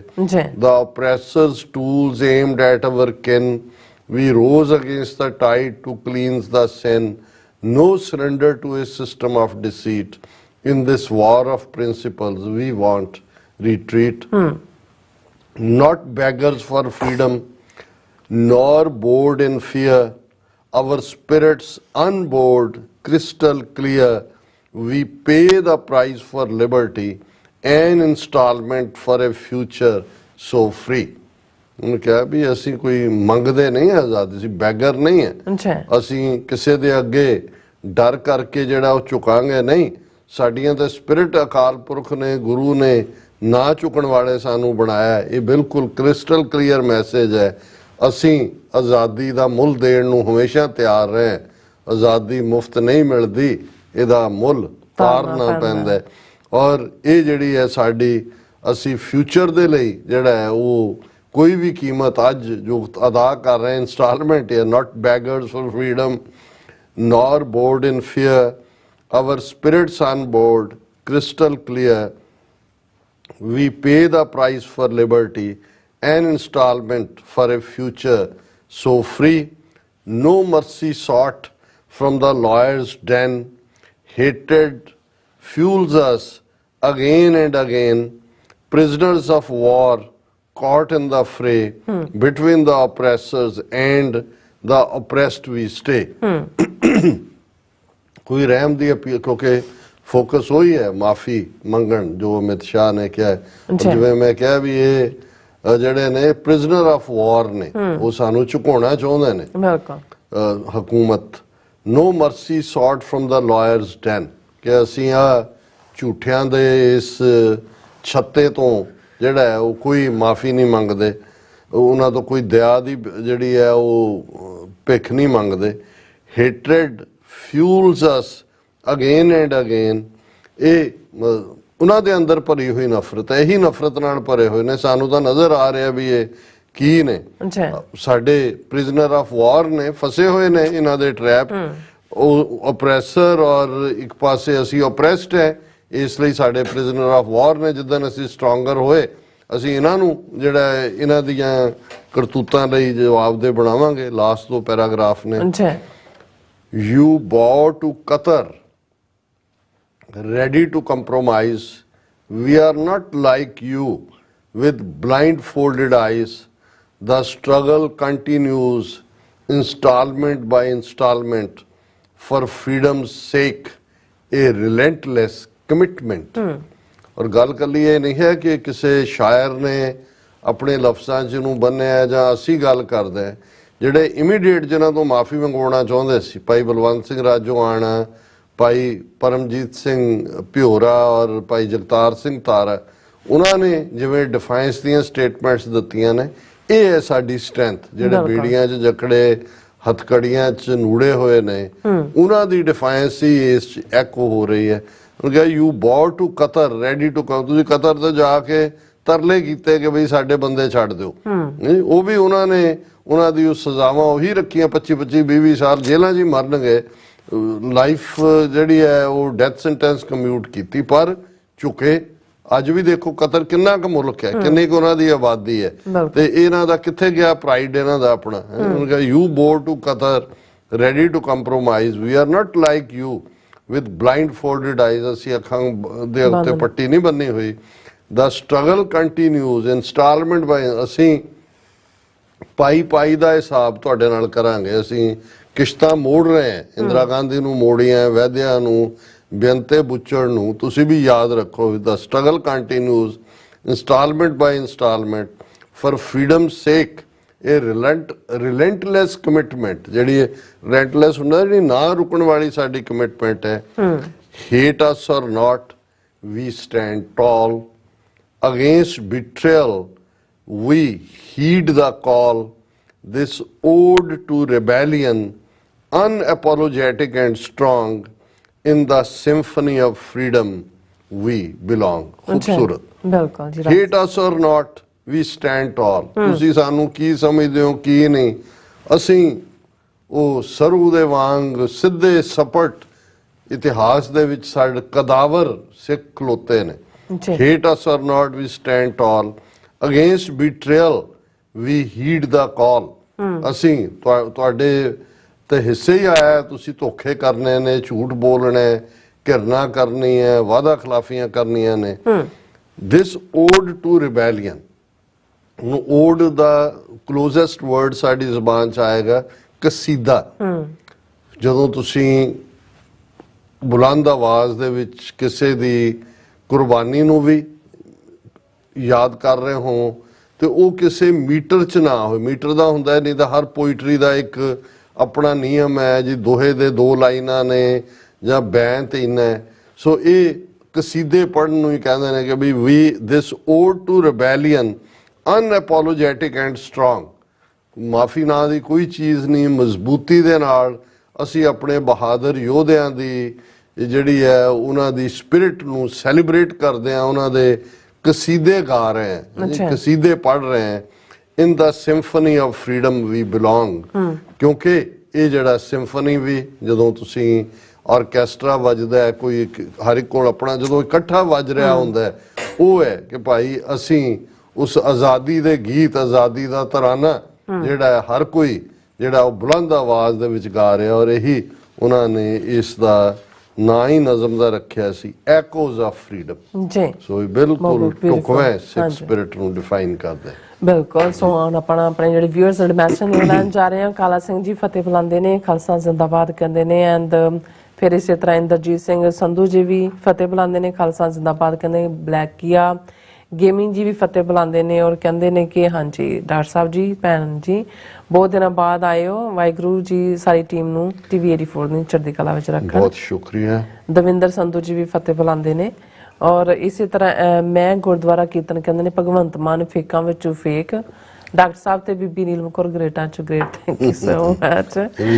ਹੁਣ ਦੇਖ ਲਓ ਸਾਡੇ ਵਿਊਅਰ ਵੀ ਸ਼ਾਇਰ ਹੋ ਗਏ, ਸਾਡੇ ਗੁਮਨਾਮ ਸ਼ਾਇਰ ਔਰ ਭਾਊ ਜੀ ਨੇ ਸ਼ਾਇਰੀ ਦੀ ਚਾਰਟ ਲਾ ਦਿੱਤੀ ਹੈ। ਬਿਲਕੁਲ, ਕਿਉਂ ਨਹੀਂ। ਹਾਂਜੀ ਗੁਰਦੇਵ ਸਿੰਘ ਜੀ ਵੀ ਫਤਿਹ ਬੁਲਾਉਂਦੇ ਨੇ ਔਰ ਲਖਵਿੰਦਰ ਸਿੰਘ ਪੰਨੂ ਜੀ ਵੀ ਖਾਲਸਾ ਜ਼ਿੰਦਾਬਾਦ ਕਹਿੰਦੇ ਨੇ।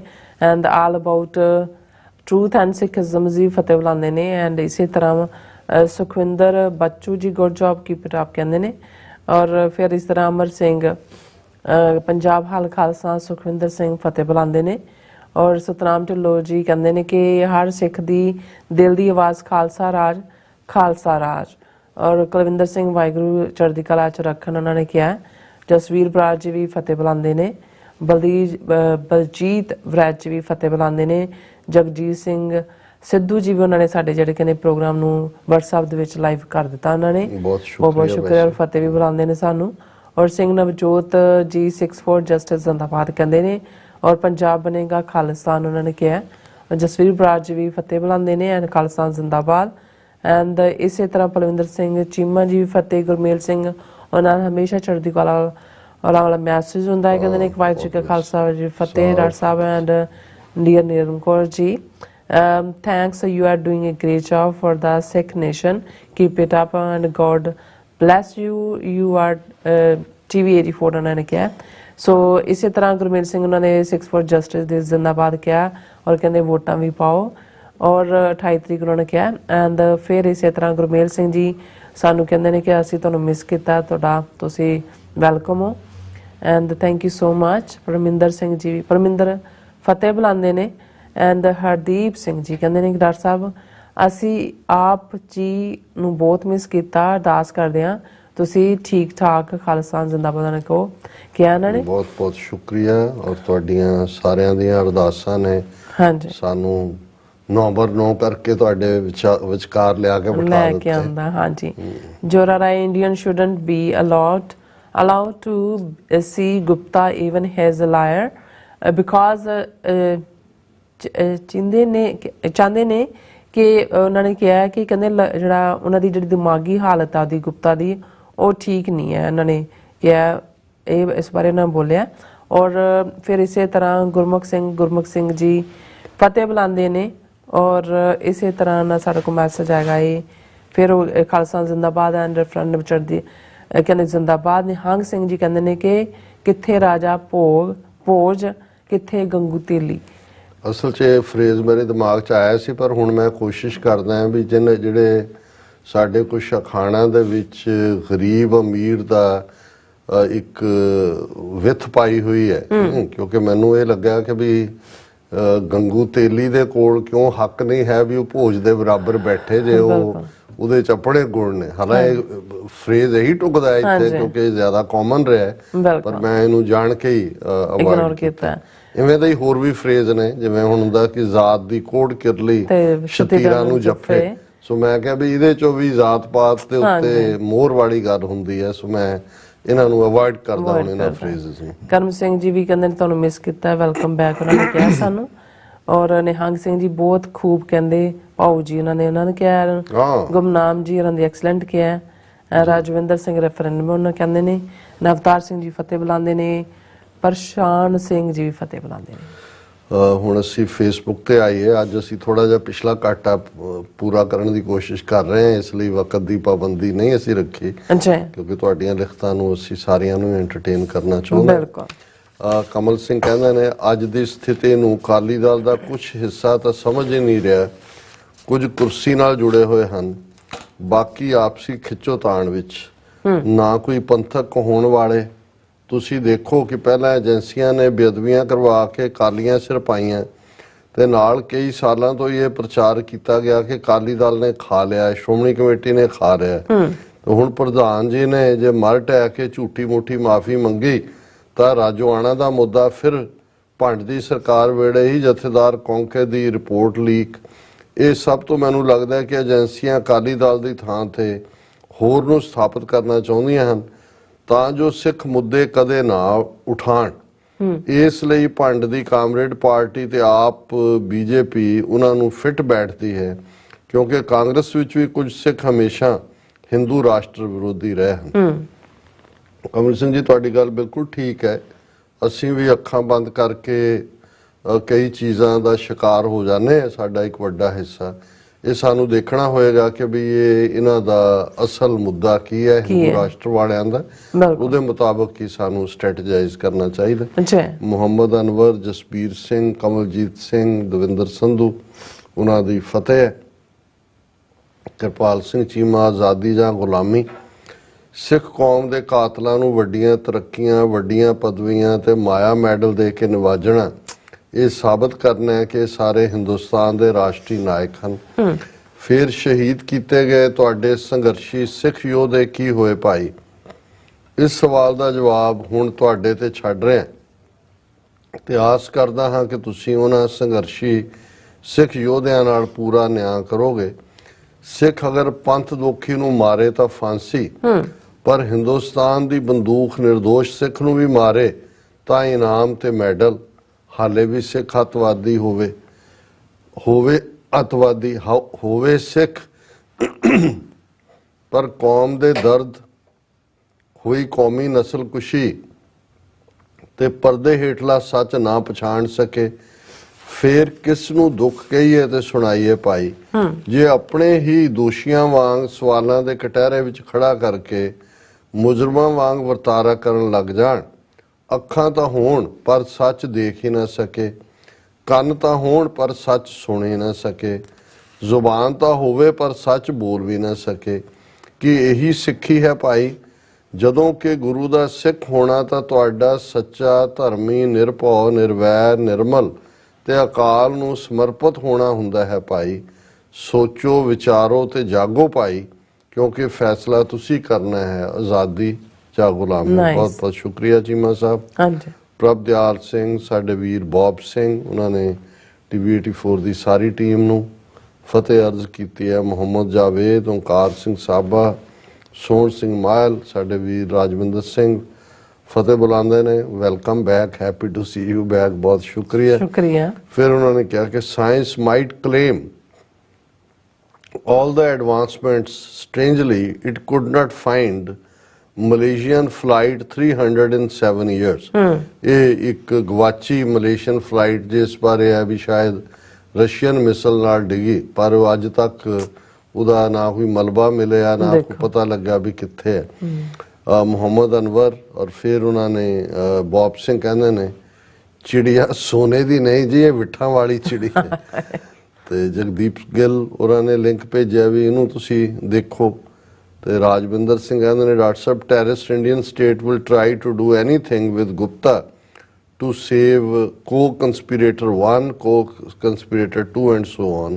ਬਿਲਕੁਲ ਤੁਸੀਂ ਠੀਕ ਫਰਮਾਇਆ, ਕਿਉਂਕਿ ਇਹਨਾਂ ਨੇ ਹਰ ਹਾਲਤ 'ਚ ਇਸ ਨੂੰ ਐਲੀਮੀਨੇਟ ਕਰਨਾ ਹੈ, ਕਿਉਂਕਿ ਉਸ ਕੋਲ ਜਿਹਨੂੰ ਅੰਗਰੇਜ਼ੀ 'ਚ ਕਹਿੰਦੇ ਨੇ he has more then what meets the eye, ਕਿ ਜੋ ਲੱਗ ਰਿਹਾ ਉਹਦੇ ਨਾਲੋਂ ਵੀ ਉਹਦੇ ਕੋਲ ਜ਼ਿਆਦਾ ਭੇਤ ਨੇ, ਔਰ ਉਹਦੇ ਲਈ ਕੁਝ ਵੀ ਜਿਹੜਾ ਹੈ ਉਹਨੂੰ ਐਲੀਮੀਨੇਟ ਕਰਨ ਲਈ ਕਿਸੇ ਹੱਦ ਤੱਕ ਵੀ ਇਹ ਜਾਣਗੇ। ਜੀ ਰਾਸਾ, ਤੁਹਾਡਾ ਬਹੁਤ ਬਹੁਤ ਸ਼ੁਕਰੀਆ। ਸੋ ਇਸ ਤਰ੍ਹਾਂ ਆਪਣੇ ਵਿਊਅਰਸ ਕੋਲ ਨੇ ਇਜਾਜ਼ਤ। ਵਿਊਅਰਸ, ਸਾਡੇ ਪ੍ਰੋਗਰਾਮ ਦਾ ਸਮਾਂ ਇੱਥੇ ਮੁੱਕਦਾ। ਤੁਸੀਂ ਆਪਣੀ ਰਾਏ ਤੇ ਸੁਝਾਅ ਸਾਨੂੰ ਭੇਜਣਾ ਭੁੱਲਣਾ ਸਾਡੇ ਇਸ ਪਤੇ ਤੇ sos@tv84.tv ਤੇ। ਅਸੀਂ ਆਪਣਾ ਪ੍ਰੋਗਰਾਮ ਲੈ ਕੇ ਫਿਰ ਦੁਬਾਰਾ ਤੁਹਾਡੇ ਸਾਨਮੁਖ ਹੋਵਾਂਗੇ। ਤਦ ਤੱਕ ਲਈ ਮੈਨੂੰ ਤੇ ਆਪਣਾ ਸੁਣਾ ਗਿਆ ਦੋ। ਦੇਖਦੇ ਰਹੋ TV 84। ਬੁਲਾ ਦਿਓ ਫਤਿਹ। ਵਾਹਿਗੁਰੂ ਜੀ ਕਾ ਖਾਲਸਾ, ਵਾਹਿਗੁਰੂ ਜੀ ਕੀ ਫਤਿਹ। ਰੱਬ ਰਾਖਾ।